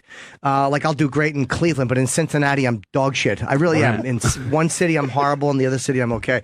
I start thinking, well, in fucking Cleveland, I'm some like you. I start thinking of where I'm good, just to make myself not commit suicide in the hotel. No, I try to push further. I'm like, okay, I need to push harder and promote better and do a better job. Make sure people come out, or keep promoting. Like, do a great job on the first show. Tell everybody to invite their friends. So I try to push to make that market better. Well, but also too, when you're doing clubs, you could work out new material easier than doing a theater. For sure. Theater, your goal is to fucking kill from the beginning to the end. I mean, not me. I'm very comfortable wherever I work. Sure you are. You're always alone. You're always alone. Are you going to the festival this year? I don't know. We're waiting to hear if we're bringing our show up there. The one we did at South by Southwest. What was that? The Would You Bang 'Em? Oh, that's a pretty good idea. You never heard that show? I've never heard it, no. It's so fucking funny.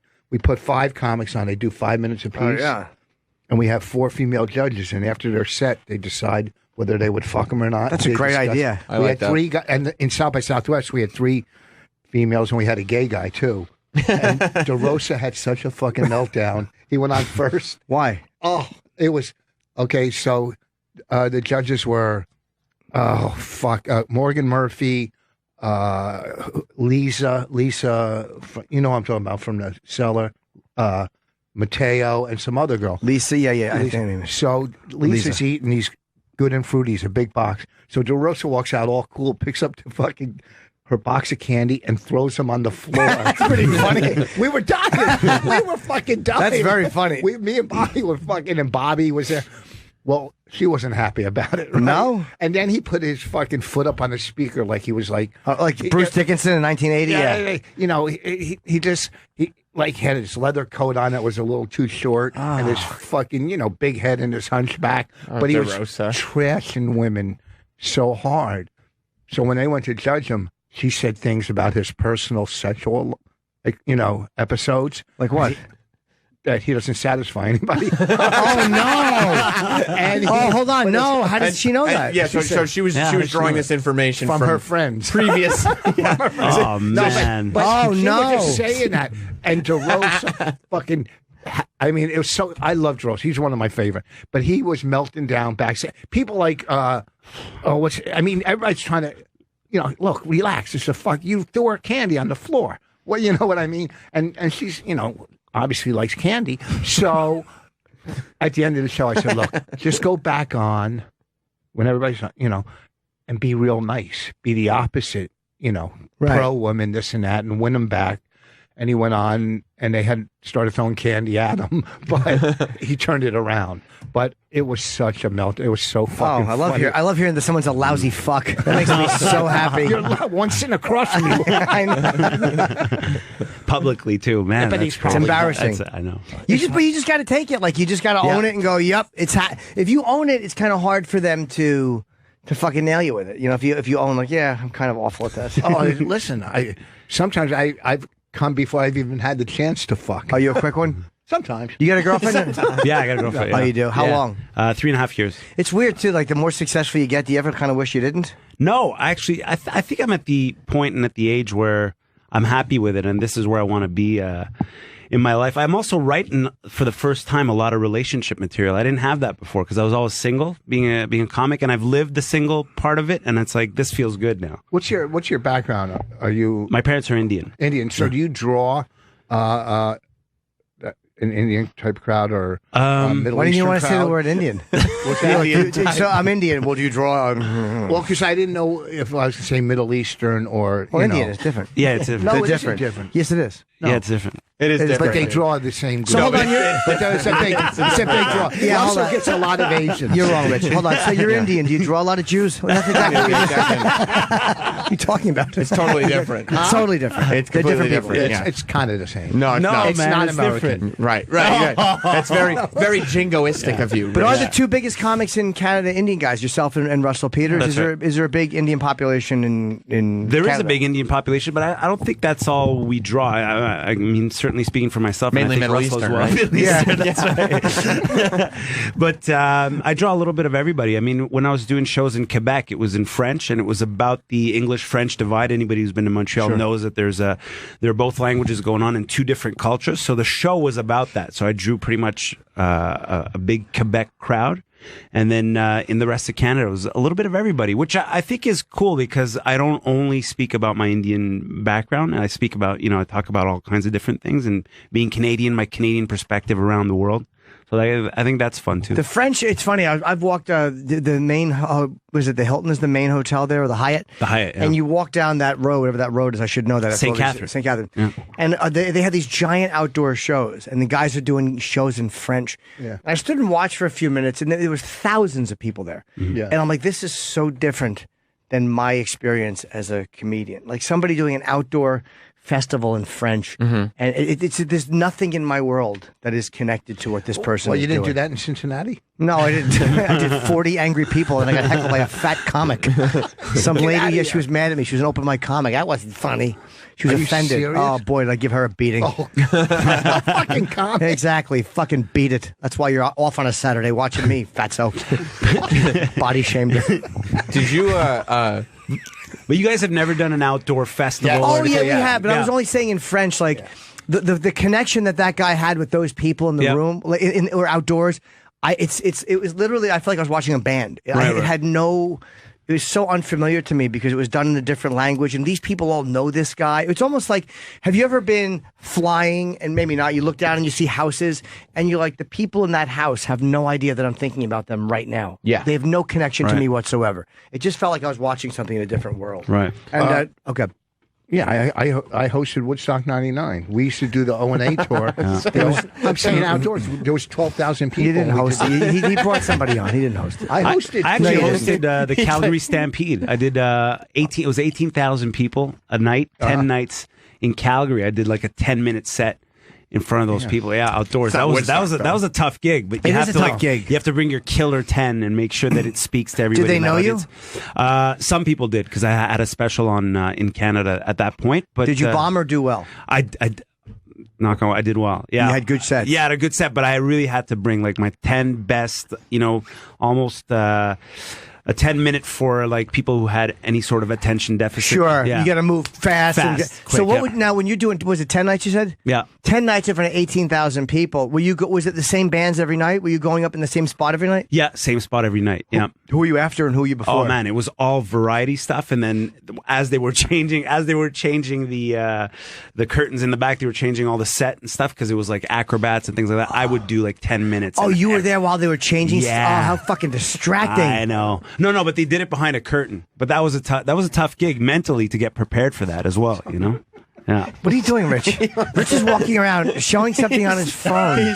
He's showing a picture of His him outdoor show. performing His outdoor outdoors. How did that go? It was great. This one was. He's got this a was photo of himself performing He outdoors. didn't like that we were A fan talking to sent it. Sammy. He's the best No, self promoter. I love And it. I know. He literally- He didn't like that we were talking to Sammy. He While couldn't Sam- handle it. No, I love this guy. Shut up. While Sammy was talking, He doesn't love you. He took his glasses out of his pocket. He put his glasses on. He took his phone out so he could pay him no mind and find a photo of himself performing outdoors.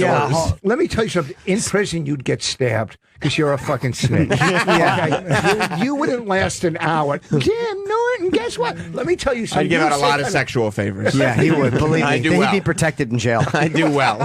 So it was 8. So were you going on? You weren't going on after bands at all? No, I was going on between like it was like a motorcycle acrobat. You got any photos? No, I don't have. Because I've seen Yeah. Because I've seen Rich's photo. But didn't the bands, like when at Woodstock, they would have the band set up and then they would have a rotating stage. And the drum set, the next band, the drum set was already set up and it would just rotate around. Right. And wait, why is that funny? That's a fucking. That's interesting. Do you think that's not interesting? Do you have any photos? Do you have any Yeah, photos of it's that? not a good story. Those are- It's not a good They story. had a rotating stage at Woodstock. Okay. That- No, but I'm you saying didn't it's use it. You didn't have a Yeah, drummer. that really, honestly, Rich, that You falls didn't- into the who gives a shit You didn't category. use that part of the Okay, stage. so everything isn't a hit. No, I know, but that was a mammoth, unimportant fact. Oh, the Go ahead. deadpan guy, Sean Keane. It just came to me. That was his Sean name. Keane. Yeah. God, was he Sean funny, Keane. man. Yeah, he's great. Yeah, he's Is he great. still doing it? No, he passed away sadly. Yeah, a few years ago. Oh, that's But sad. he was great. Yeah. So what about the curtains and the place you're doing? So Rich was talking about So yeah, that was. Stage rotates for the people that aren't me. No, but he's saying he's got to go on between during the breakdown. And so you wanted to talk about what the roadies do. No, the breakdown at everybody's Woodstock like- wasn't as long and as hard. Oh. I'm saying because it's Bring it already set back up. to Woodstock '99. No, we're talking about outdoor stuff. Right. It's like, if you were talking about morning radio guys that got pushed from behind the fucking main part of the room to there, you would say, give your experience. You see what I'm saying? That's the main part of the room. Yeah. And this Yeah. part is the not the main part. If I walked in, I would think you were a guest. So how long did you do at that Sometimes I festival? feel that way. Well, this one outdoors was great because it was a thing for recovery, addiction awareness, and it was at the monument, and there was speakers and senators and Dr. Oz and a lot of people in the audience were in recovery. really, Dr. Mehmet Oz. Oh, you had to see. He was getting his hair done, and he's out talking outside. What the fuck? You don't need your hair done. It's windy. So. That's all my opinion. Sammy's a very good guy. Here's why Sammy's a good guy, because he re-engaged Rich. He's like, so what happened? Tell us about your outdoor. Ask him questions. That's why Sammy's successful. It really is. He understands. All right, just smile at this blithering idiot in a hat. He's feign interest in his fucking dumb Dr. Oz story. Really, it was windy. No, I'm Right. just saying. No, '99 was a good year. It was a 1999 good was a year, good yeah. year. This was in D.C. a year ago. Oh, Next to the monument. really? Could you see it from the stage? So you just tried to put it in his mouth.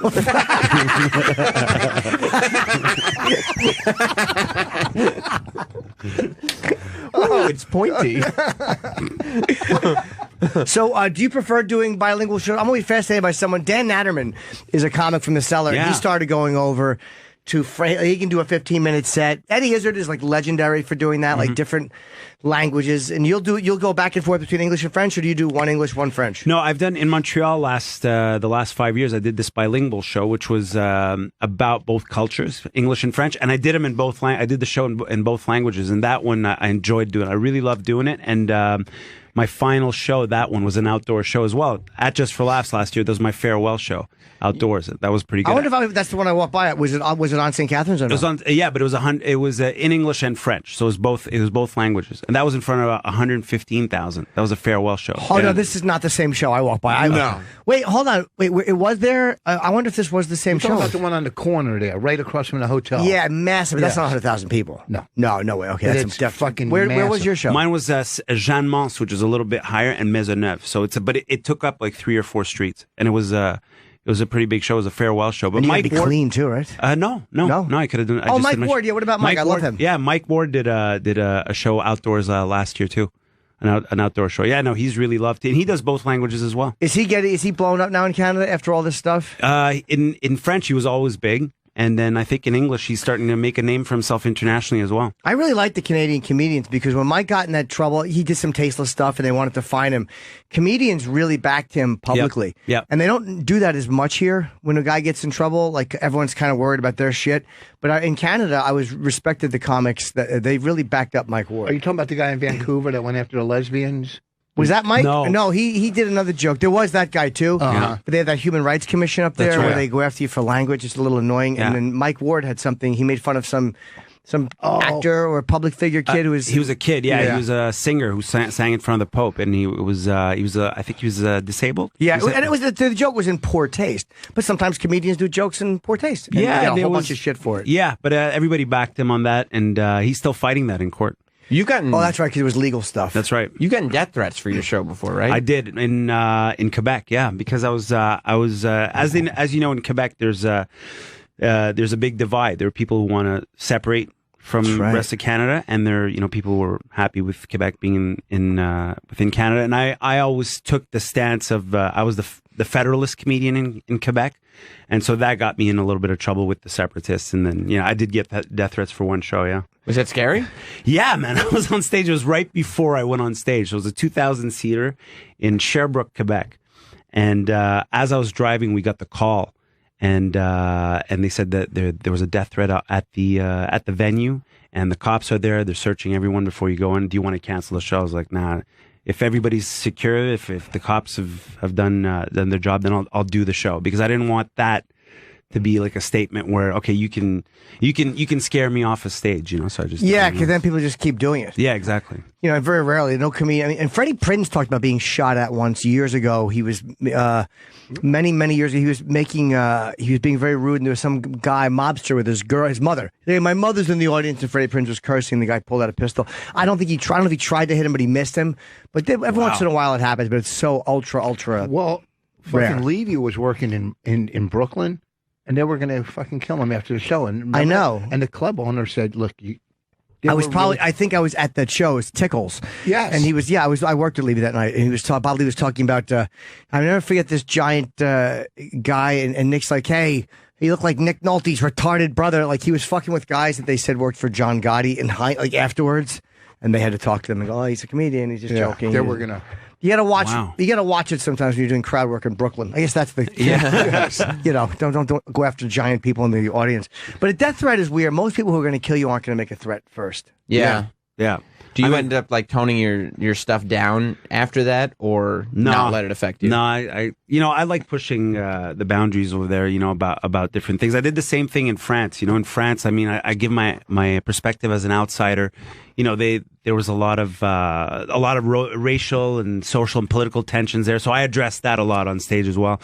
And I didn't want to do that because I feel like, what's the point if you just water down your comedy? You're not going to be happy on stage. You're not going to be happy writing that kind of stuff, because you're like, every time you write something, you're going to is someone going to get angry about that? And I think it's becoming more and more of a thing. Death threats aside, but even just, the PC police now being a little more aggressive, a little more, everything's offensive now, I think. I don't know if you guys are going through that, but I hear about this a lot. I agree with them too. I don't like this offensive comedy, salty language. I don't go for it. But who knows and who decides, right? Like stuff that stuff that you'll do on stage. Some people think it's acceptable, and some people think maybe not. It's only getting worse too, because like that's the new youth thing, like the rebellion that there's always some kind of rebellion that the younger generation has, and now it's overly PC. Like the new rebellion is to point out everything you're doing that's unacceptable. They've become literally old Christian women. Yeah. They're old biddies. MTV was patting themselves on the back so much last night because they did their movie award show,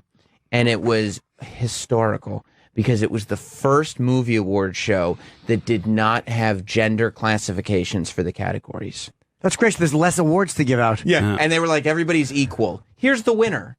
And you're like, what, even the races?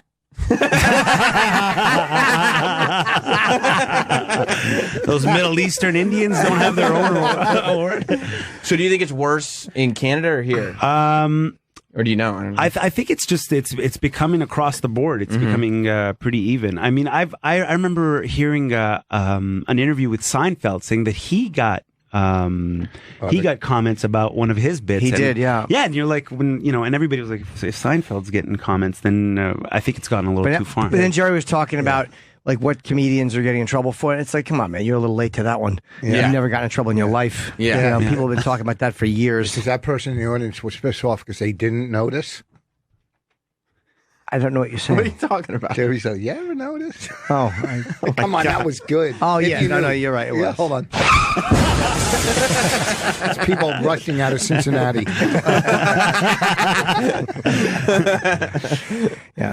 But in Canada, you don't have the First Amendment. You could actually get fined for what you say. There are legal problems there. Yeah, I mean, but people still promote, freedom of speech in a certain sense. And I think with Mike Ward, he's fighting this thing in court, and I think that's going to decide where that's going to go. But I feel like it's like a lot of it is being decided on social media, rather than where it's supposed to be decided. Like if there are laws against it, then fine. But social media is influencing a lot of these decisions, I think, and that's the dangerous line I think we're getting to. Well, he can't. Yeah, did they arrest him or just fine him? No, they just brought him to court and they fined him, but he's fighting it. Now, is the guy he insulted this? Is this guy defending, saying he shouldn't get in trouble, or no?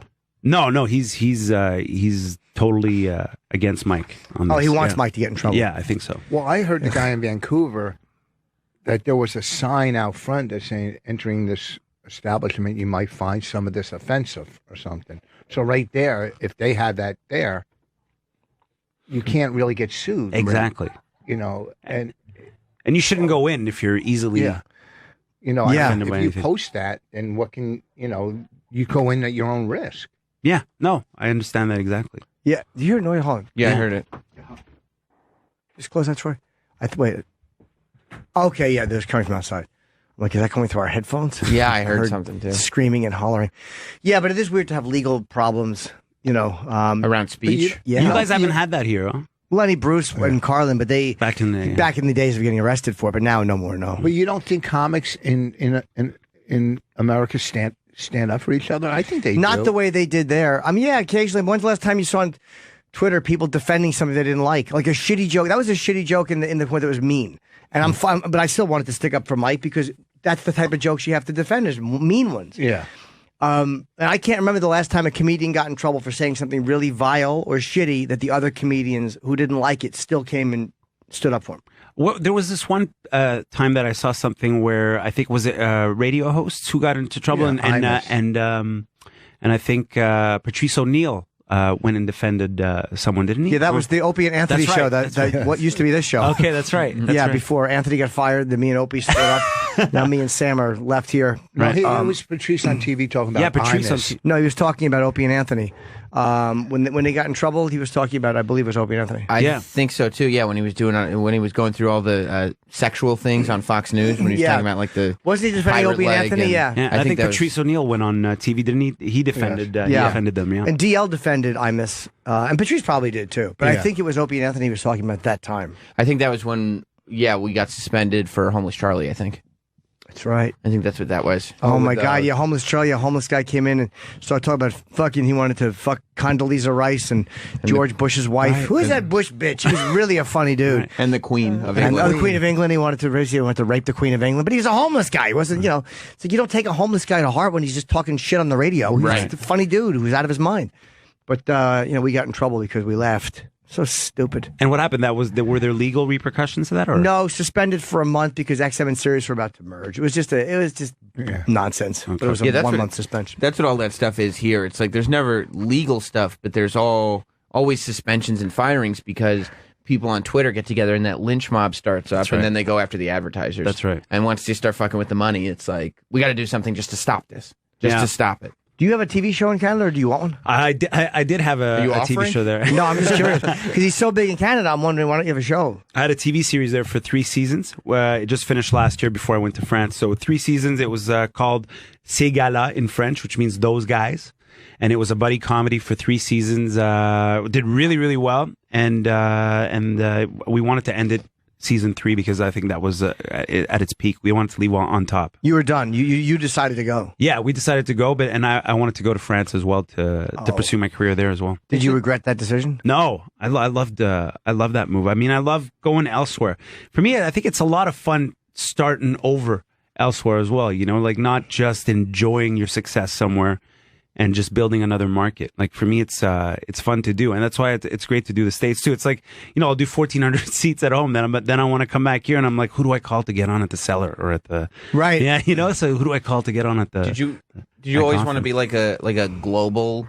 Like was there always this global focus, or is it sort of okay? Now I'm really big in Canada, where I'm from. What do I do next? It was never thought out that way. For me, it's always been, you know, what intrigues me the most. Like what I wanted to go to France because it was a culture that really spoke to me, and I wanted to talk about all the tensions that were going on there. I thought it was interesting, and I thought an outside point of view would be fun over there. It'd totally make me different compared to everybody else out there. Who did they just elect? They just did the election happened. There's a big like email hack there, but I just couldn't give a shit to follow it. Yeah, they elected Macron, so he's like kind of you know, the guy who's not the far right. Yeah. Oh, the far right guy lost. Whose email got hacked? This guy? Oh, the girl. They had like a they were saying almost like France's female Trump. That's right. Was who he was running against, and the fact that he beat her is like kind of this view, like maybe worldwide, because they associated Brexit with Trump, and they're with kind Trump. of Brexit with Brexit. Why? Because the same people who wanted Brexit would have voted for Trump. Because it's a nationalist sentiment, you know, and the people who are going to vote for Le Pen have this nationalist sentiment that's growing worldwide where, you know, we need to protect our culture. We need to be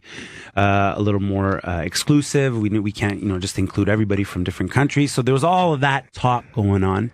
And the person who was against that, who said, you know, let's build this country together with people who are here, one. Isn't it weird? Like, there's never any right answer, too. Like, if you say protect our culture, people go, oh, you're xenophobic or you're this and that. But if you say celebrate different cultures, that's also acceptable. So, like, there's no right. You know what I mean? Like, if you're protecting a culture, you're shitty and you don't like other cultures. But if you're celebrating the culture, that's okay. Like, it's the rules are not definable. Yeah, I think the key is also to build your country with the people who are already in it. You know, it's like the people are your citizens. You know, even if they are diverse. I mean, in Canada, we always think of it's true. We celebrate our diversity. We include everybody in the decision making process, and I think that's something we're proud of. But Canada also said no to the refugees too.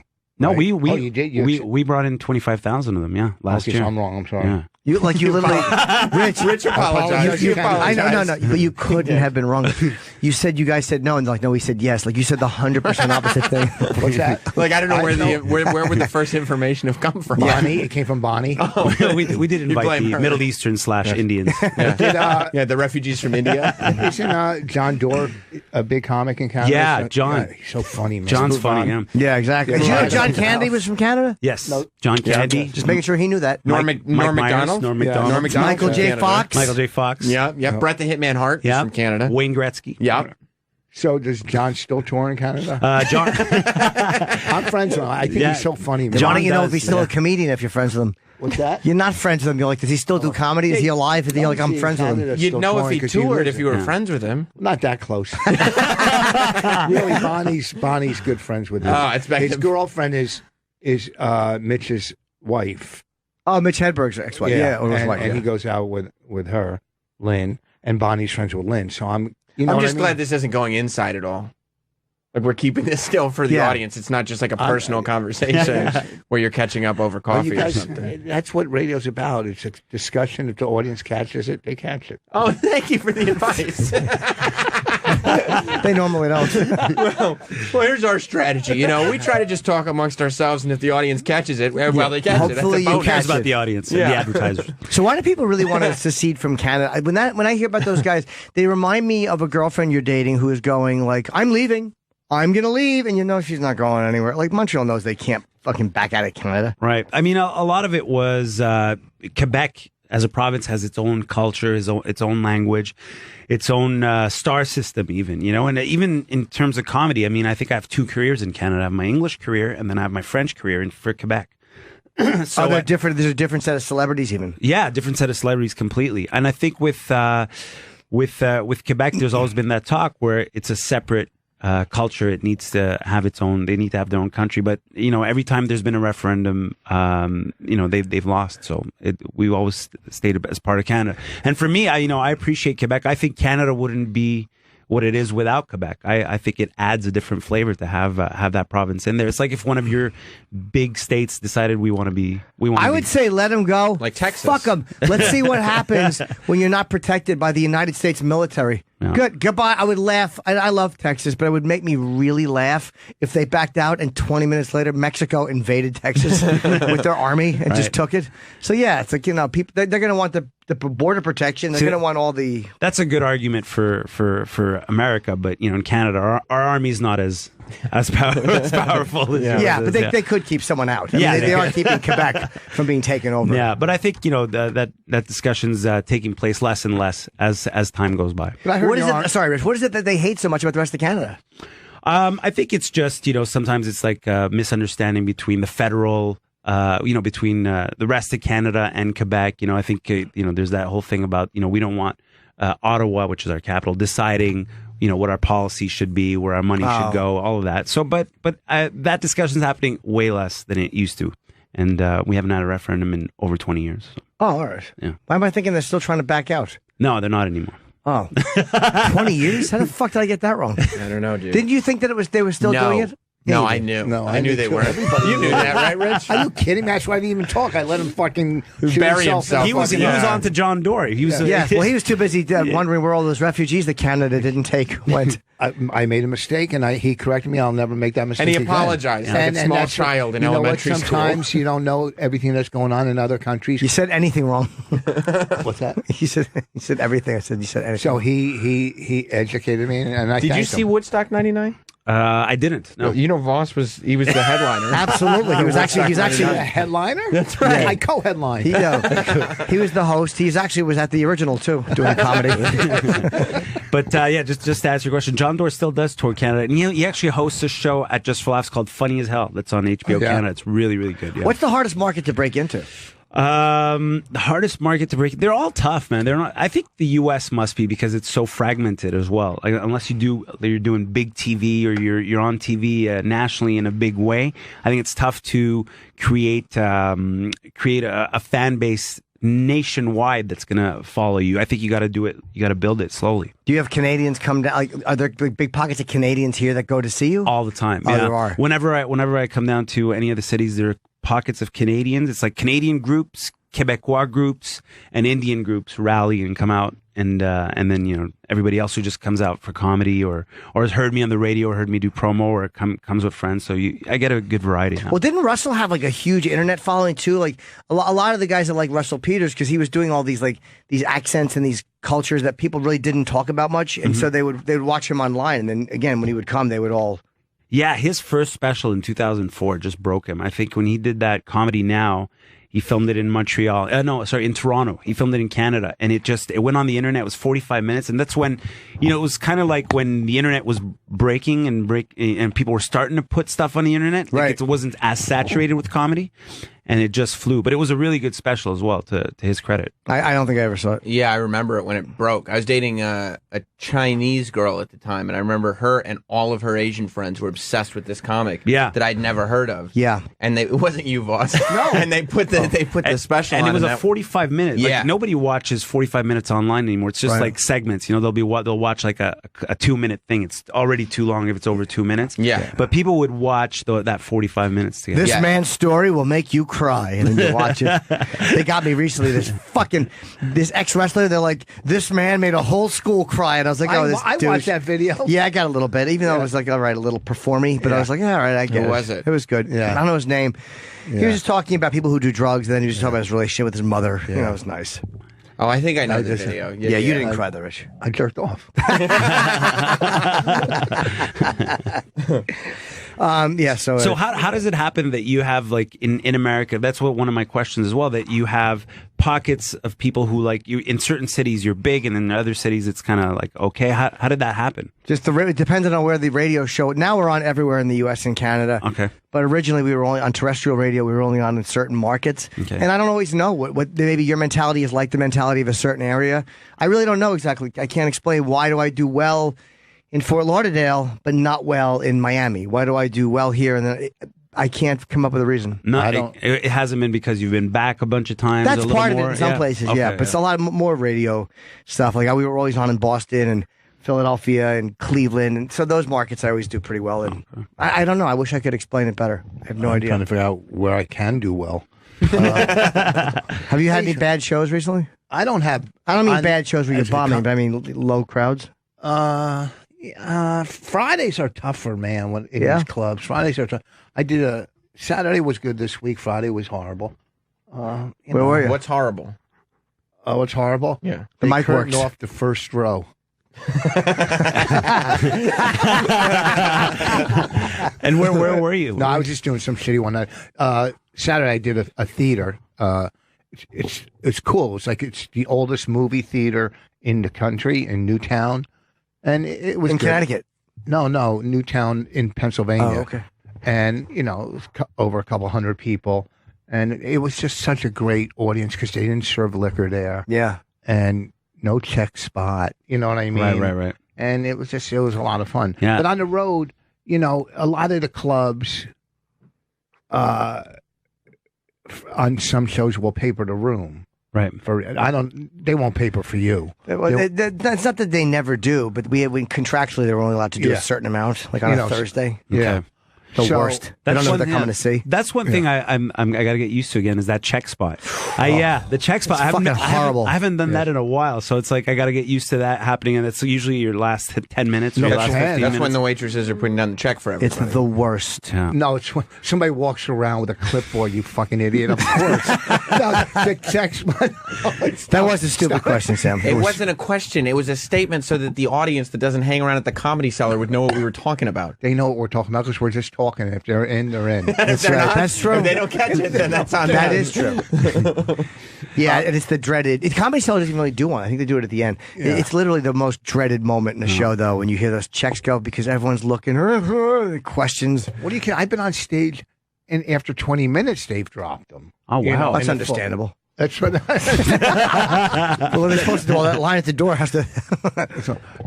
But look, if they stagger them right, even though it's not, Dangerfields used to do it at the end of the show. The Yeah, that's the MC best would way to go do on it. and do 10 minutes. Okay. I don't know on the road what their. But here they still do it reason at the is. headline spot, right? 10 minutes Sometimes they'll before. do it 30 minutes in, 25 minutes Yeah. in.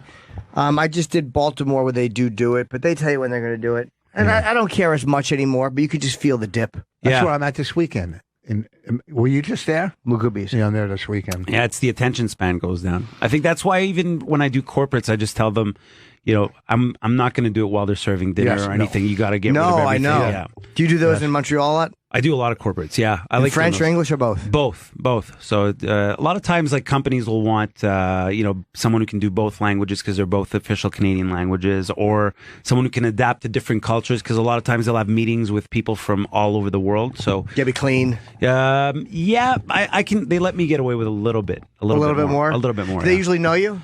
They usually know me. That's why. Yeah. Oh, okay. Yeah. Yeah, again, that's just such a different world. Like, there's a comedian named Modi here. He's Jewish, and he does a lot of those really, really like rabbis. He Orthodox. does, real Orthodox gigs. There's a lot of comedians that can perform at like a synagogue or a Jewish function, but like to do like the really, really hardcore gigs, he does. Yeah. I'm fascinated with his life because he does these gigs that I could never do. Well, he Okay. also speaks Hebrew, so Yeah, right. he does. And he's kosher. He's Orthodox, isn't he? Or I don't know if he. No, I think he 'cause was going to be a rabbi. So he told me. I asked him, tell me one of your opening jokes. And he told me half in English, half in Yiddish or whatever it was, Hebrew. I'm like, what the fuck are you talking about? I don't get it. But he goes, I'm like, does that work in that room? He The goes, crowd it must go kills. crazy, He yeah. goes, it kills. Yeah.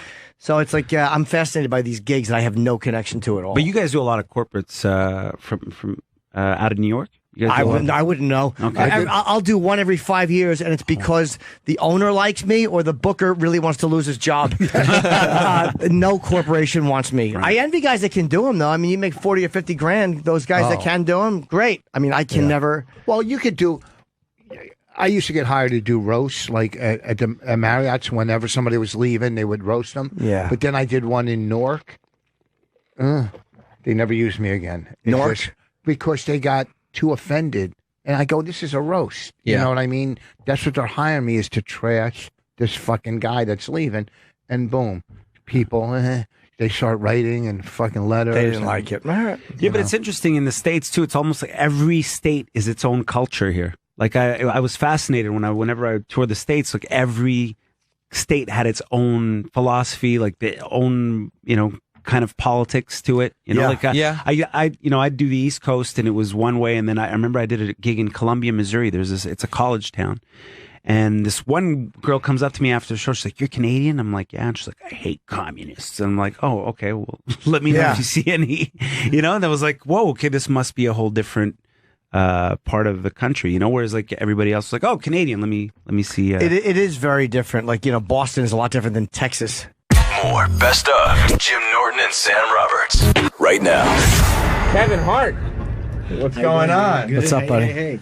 How What are up, you? Jim? How you doing, man? How you doing, man? I'm very well. I sent you a text. I didn't hear back, so you probably didn't get it. I read Oh, he got it. the majority of your book. I read. Did you like it? I'm not even being polite. It's one of the best biographies I've ever read. Thank It's you, man. Fucking amazing. Thank you, man. I Put a blew lot of through work into it. 150 pages on the way to Europe. I couldn't stop reading your book. Thank you, man. I know you a long time, and there's so much stuff about you I didn't know. Well, first of all, the reason for writing the book was for that. I think there's a lot of levels to, and I hate to go third person, to the individual of Kevin Hart. And I think what I want to do is share information that can be valuable to people in their journey, or their road to success in whatever it is that you're doing. I think information is key, and so many people hate to share information. So many people are selfish with information, and I think my road is a road of hardship. It's a lot of bullshit that I went through to get to where I am today. A lot of violence you saw. I didn't know you saw that kind of violence growing up. Yeah.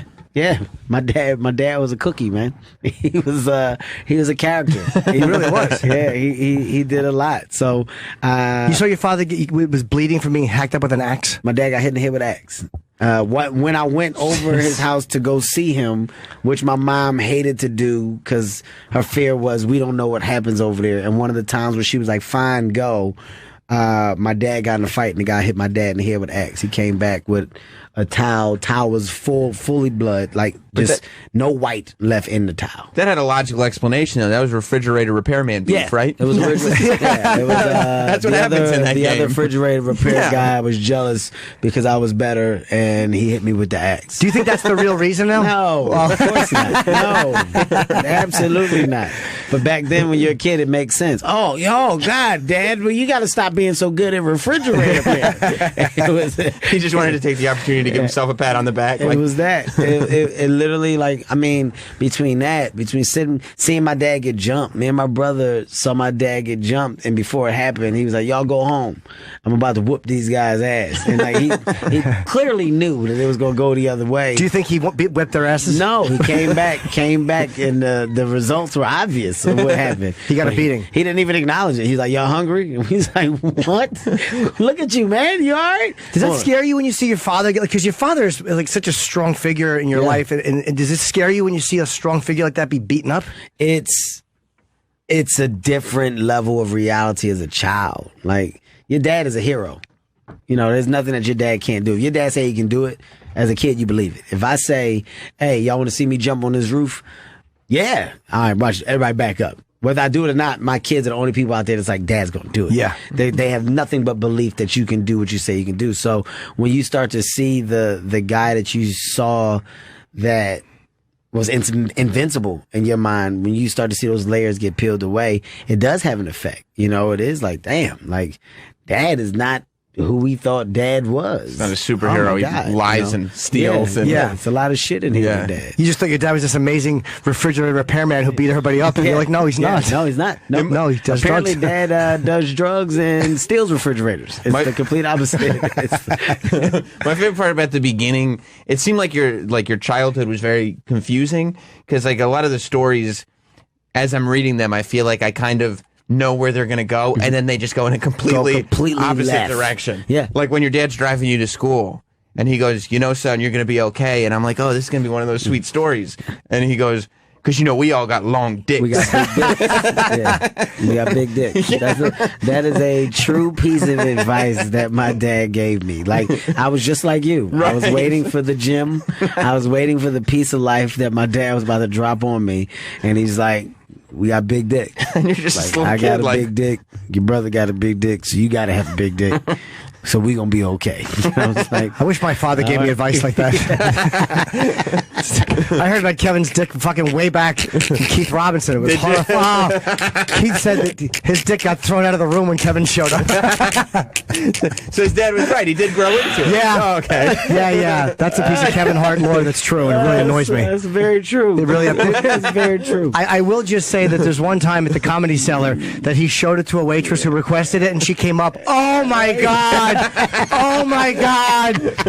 It really is true, and that was and then that confusing moment comes back, and you're like, Dad's right. I'm gonna be okay. I'm gonna be okay. I'm gonna be all right. I didn't know what he meant by it back then, but here's where that helps you at. Your confidence is always at a high level, because you know something that people don't know. Yes, because you are very confident, and people look at you like you shouldn't be, but you are extremely, long before fame, long before money, you're a confident guy. I was always confident. And your mother, too. Like, I understand a lot more about you after reading this, because you really are a hard worker. Mm-hmm. I mean, you're always doing something. You're always motivated. You're not asking anybody to do anything and make it happen for you. You're doing it. Yeah.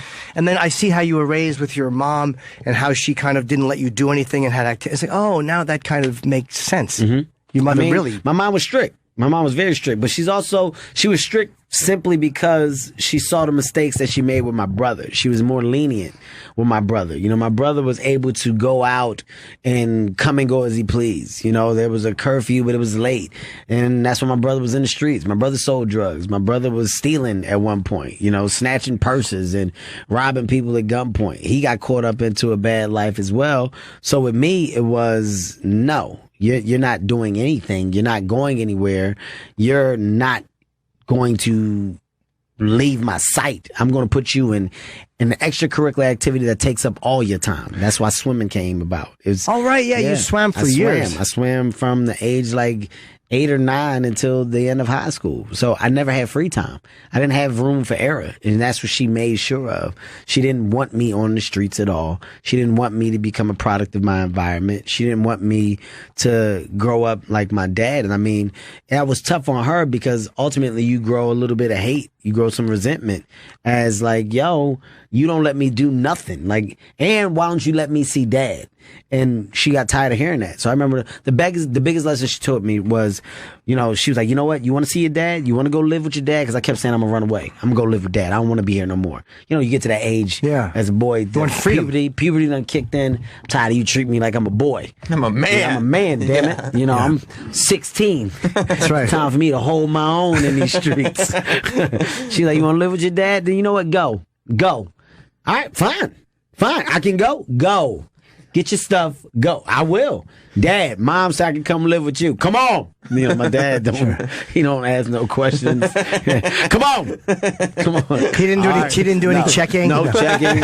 Didn't want to know where my school was. Didn't want to know if I had an extracurricular activity, anything that I needed to know about or do. Didn't ask none of that. Come on.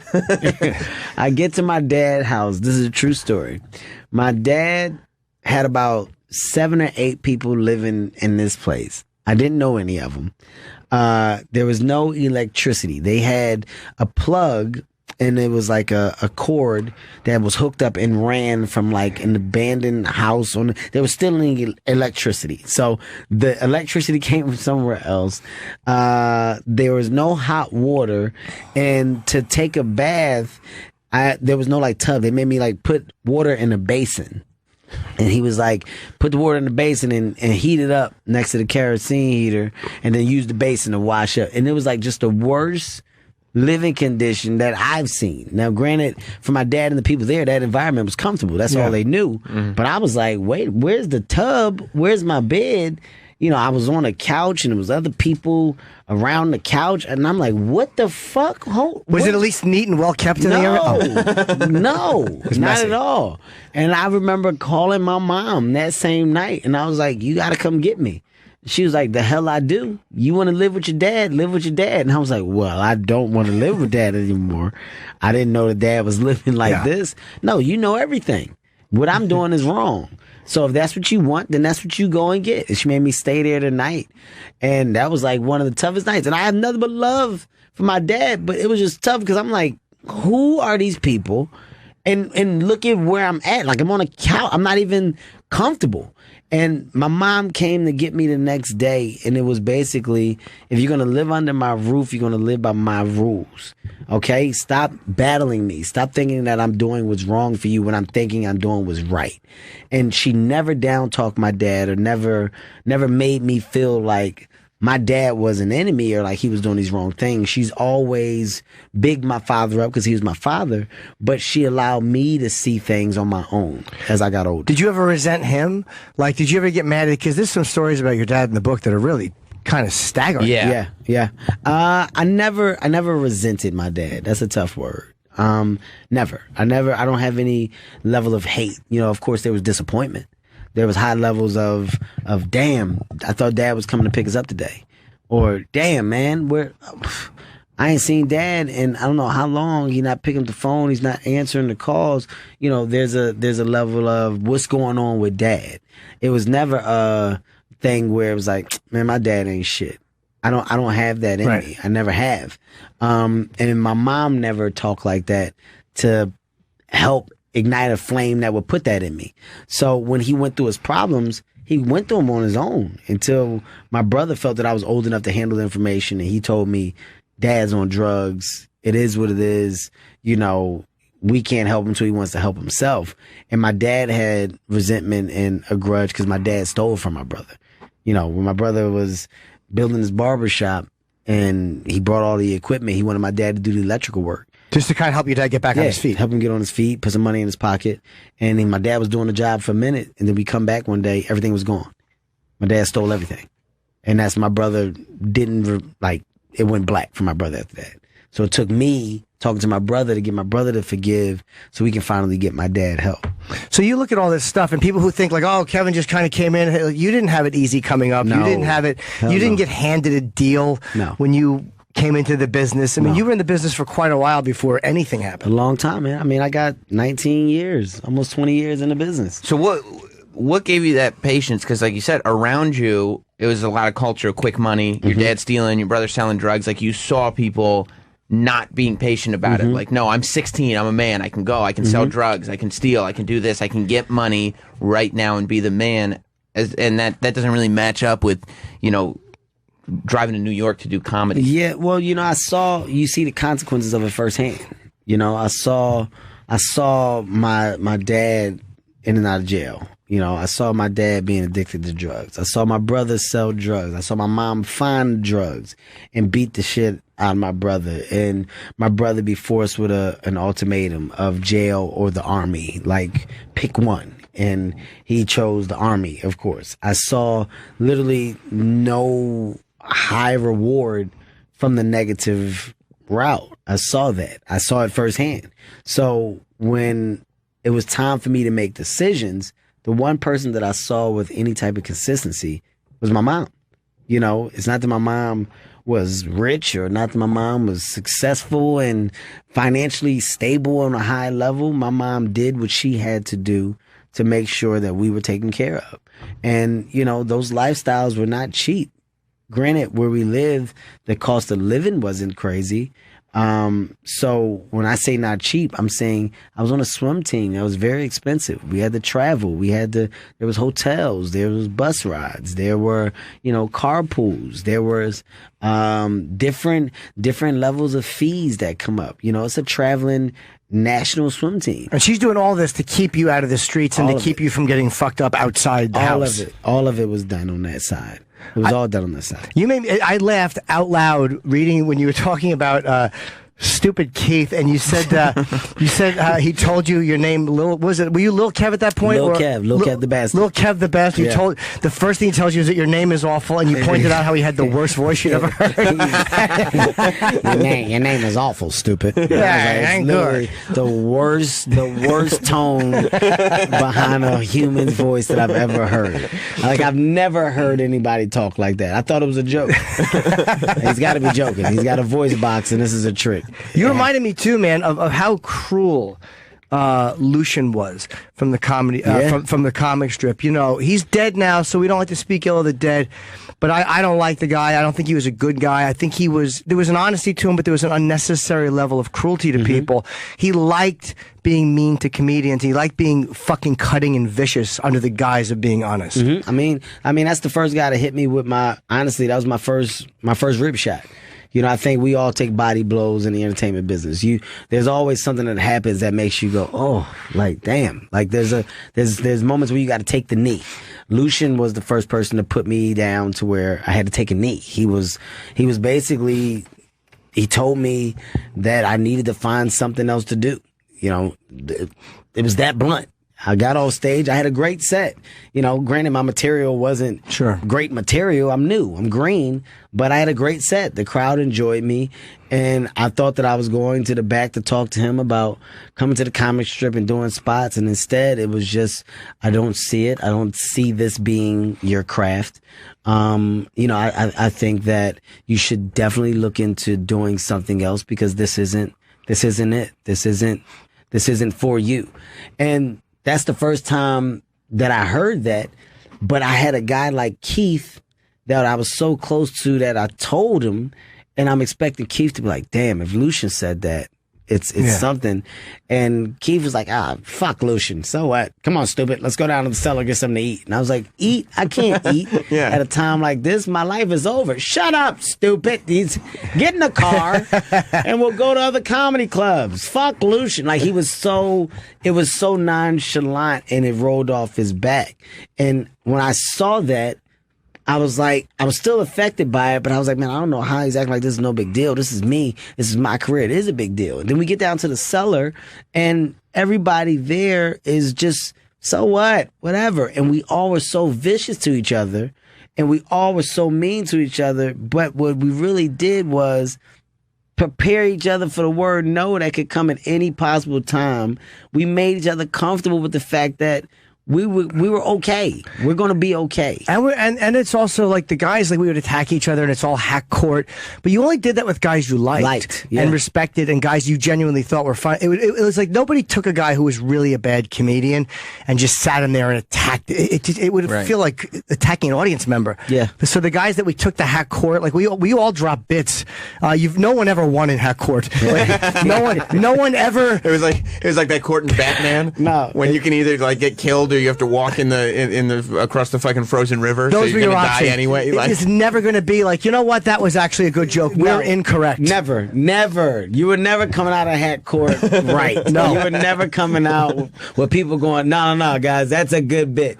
I remember arguing y'all down about the midget bit. I had a midget bit. The midget robber? Yes, the midget robber. And I thought that this bit was one of the best bits ever. It was a bit about how I got robbed by a midget, and it was a cross-eyed midget, and I didn't know he was looking at me when he was robbing me because he was cross-eyed. Right. And instead of using the gun, he chose to headbutt me. Now, granted, now this is saying it out loud today, I get where they were coming from. You see the error of your ways now. I see the error in the ways, but back then, there's no way that you can tell me that me saying because the person was cross-eyed and I didn't know who he was robbing. That was the whole genius in the bit to me. I was like, my punchline was, how was I supposed to know you was robbing me when you was looking at him? Come on, man. There it is. Yeah. It did get laughs, too. When I tell you, they beat this joke up so bad. I just remember Patrice O'Neal, he kept making me repeat.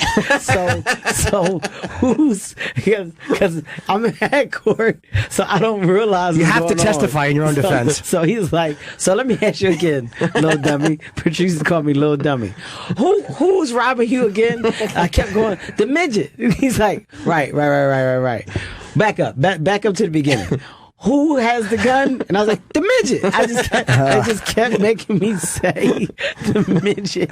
And every time I would say it, he would act like he was jotting something down. And he's like, this is why this joke stinks. And he was like, the midget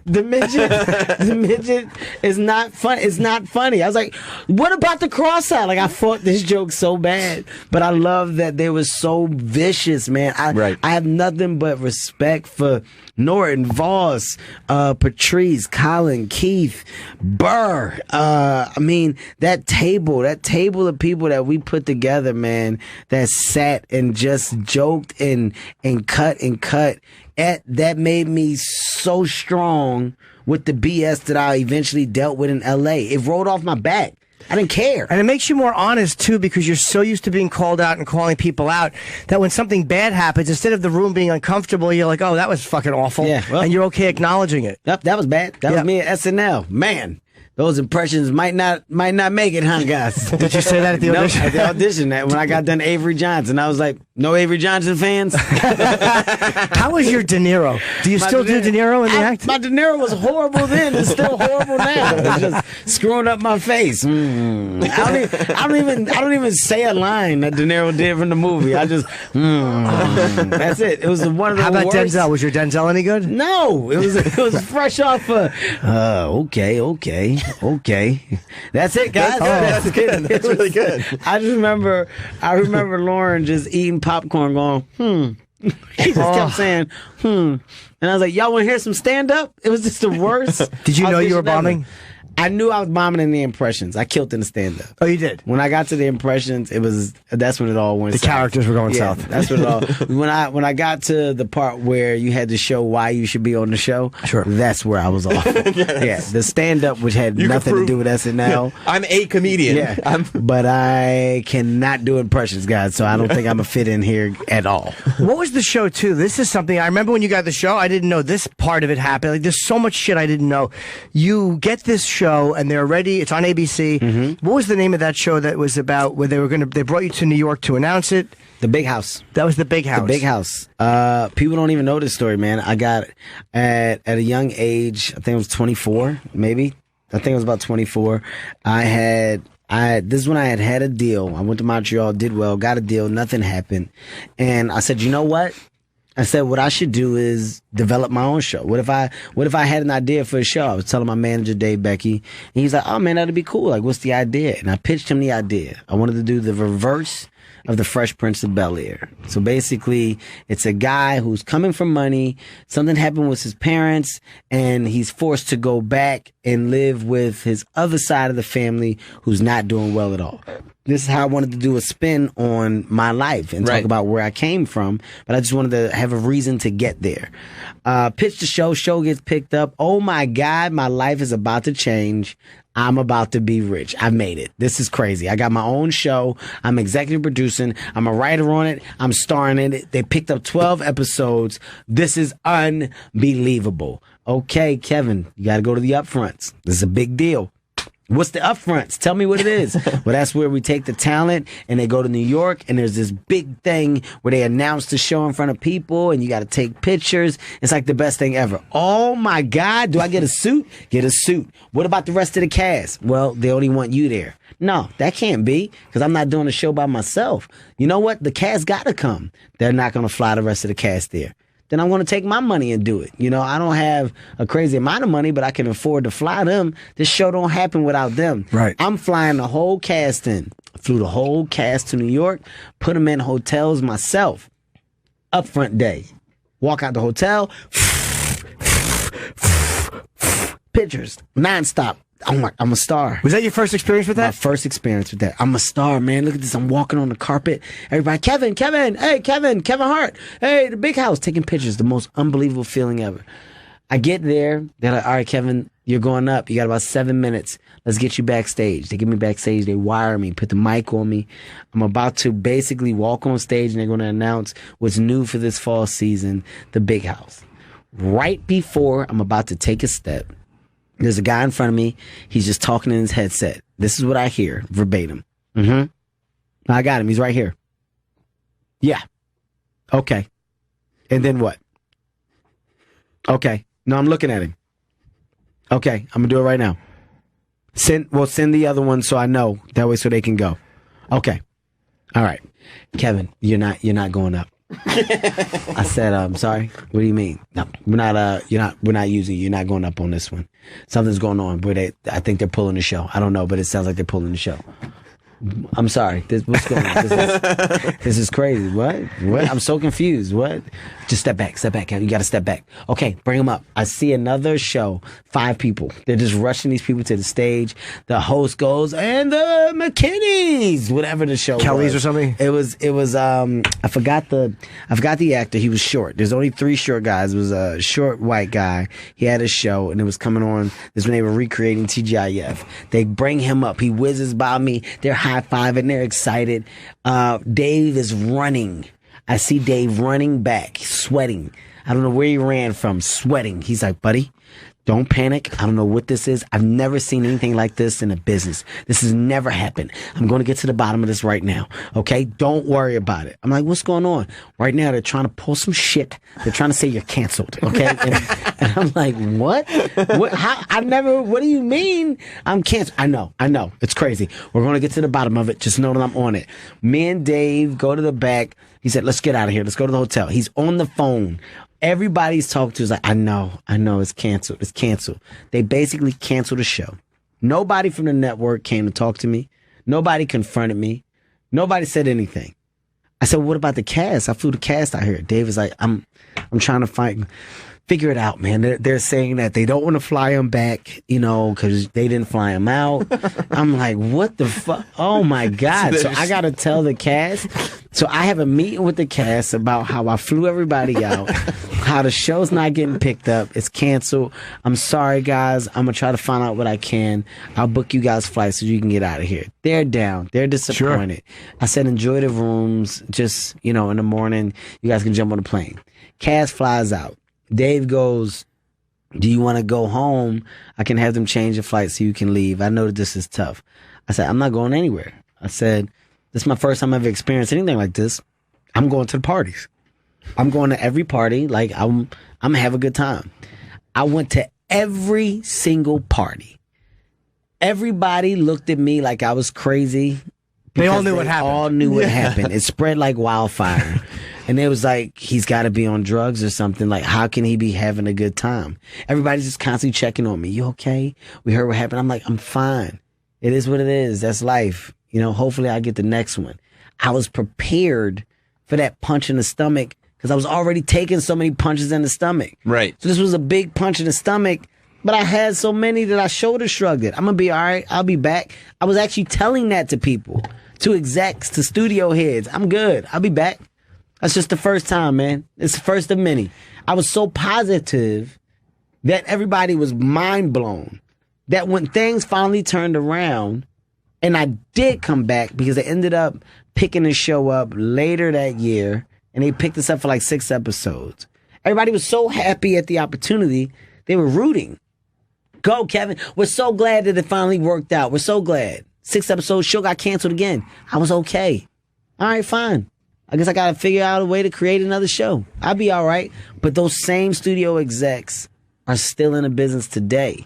So the respect and admiration that they have for me for taking that the way that I did has played a major part in the opportunities that I get today because my person was never in question. You talk about that like in the book a couple of times. Even when you're a kid, you say you have this ability to take these shitty things that happen and just brush them off. Like you talk about that, we were talking about the resentment, like all this stuff, you don't carry negative stuff with you. And all I could think is, do you worry that you're carrying it, it's all buried, I don't, and that at some point it's all going to explode?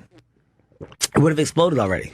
You It think came so? out. If that was the case, it would have been came out. I mean, what would I be waiting for? You know, I lost my mother. I mean, I dealt with the craziest stuff that I could deal with from my dad. And How's he doing, by the way? My dad's sober now. Oh, Sober. he's really? He's fine. Oh, good. Sober, living in the house. Brought my dad a house, car. He's fine. Good. He's got a tub? Living. He has a tub. Heat. He's doing good. You know, I mean, if you really look back at the things that I've overcome, it would have come out. Mm-hmm. You know, at this point, I know why I'm able to shoulder shrug things. And people got choices. I hate that people act like they don't have a choice. You know, you got a choice in any and everything you do. Here's one thing that I'll say to your listeners, and when I say it, just think about it. Do you know how much energy and time it takes to be angry? Do you know how much time it takes to hold a grudge? To really muster up the energy to hold on to a grudge. I don't like you. Every time I see you, I gotta let you know I don't like you. I don't like you. That's energy. Right. That's Feels energy bad, that too, I'm throwing to all me. this stuff. I'm throwing all this stuff your way. And that's energy that I could use to go into something else. Like when I think about my time, I think about my energy. I think about my efforts.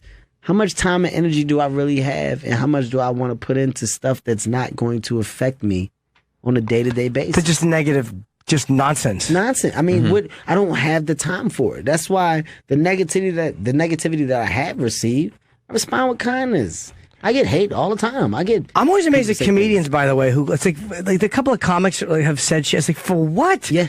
Like, you work. Like, I understand there's certain comics that other comedians don't like, but you're not one of them. And I'm like, guys who are jealous. Like, one guy was bashing you, calling, he's all social media, and this guy has over 1 million Twitter followers. It's like, wait, you're not exactly anonymous, dude. What the fuck are you doing? It's a thing where you have to understand that some people just don't know how to genuinely be happy for a person's success. I know how to be happy for me. I'm not in competition with anybody. I'm not in competition with nobody. I'm in competition with myself. I'm constantly trying to evolve. I'm constantly putting in the work to progress and build up a catalog that can be looked at as Kevin Hart's legacy. I'm getting ready to do another tour so I can have another hour special. I said, well, how many specials do I want? I said, George Carlin did 10. That's amazing to me. The man had 10 specials.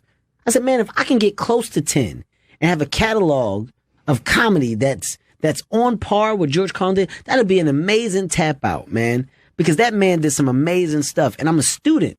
I'm trying to build something for me. It's not about what other people think. It's not about what other people have to say. Ultimately, everybody's going to have an opinion. That's the world we live in. More Best of Jim Norton and Sam Roberts on the way.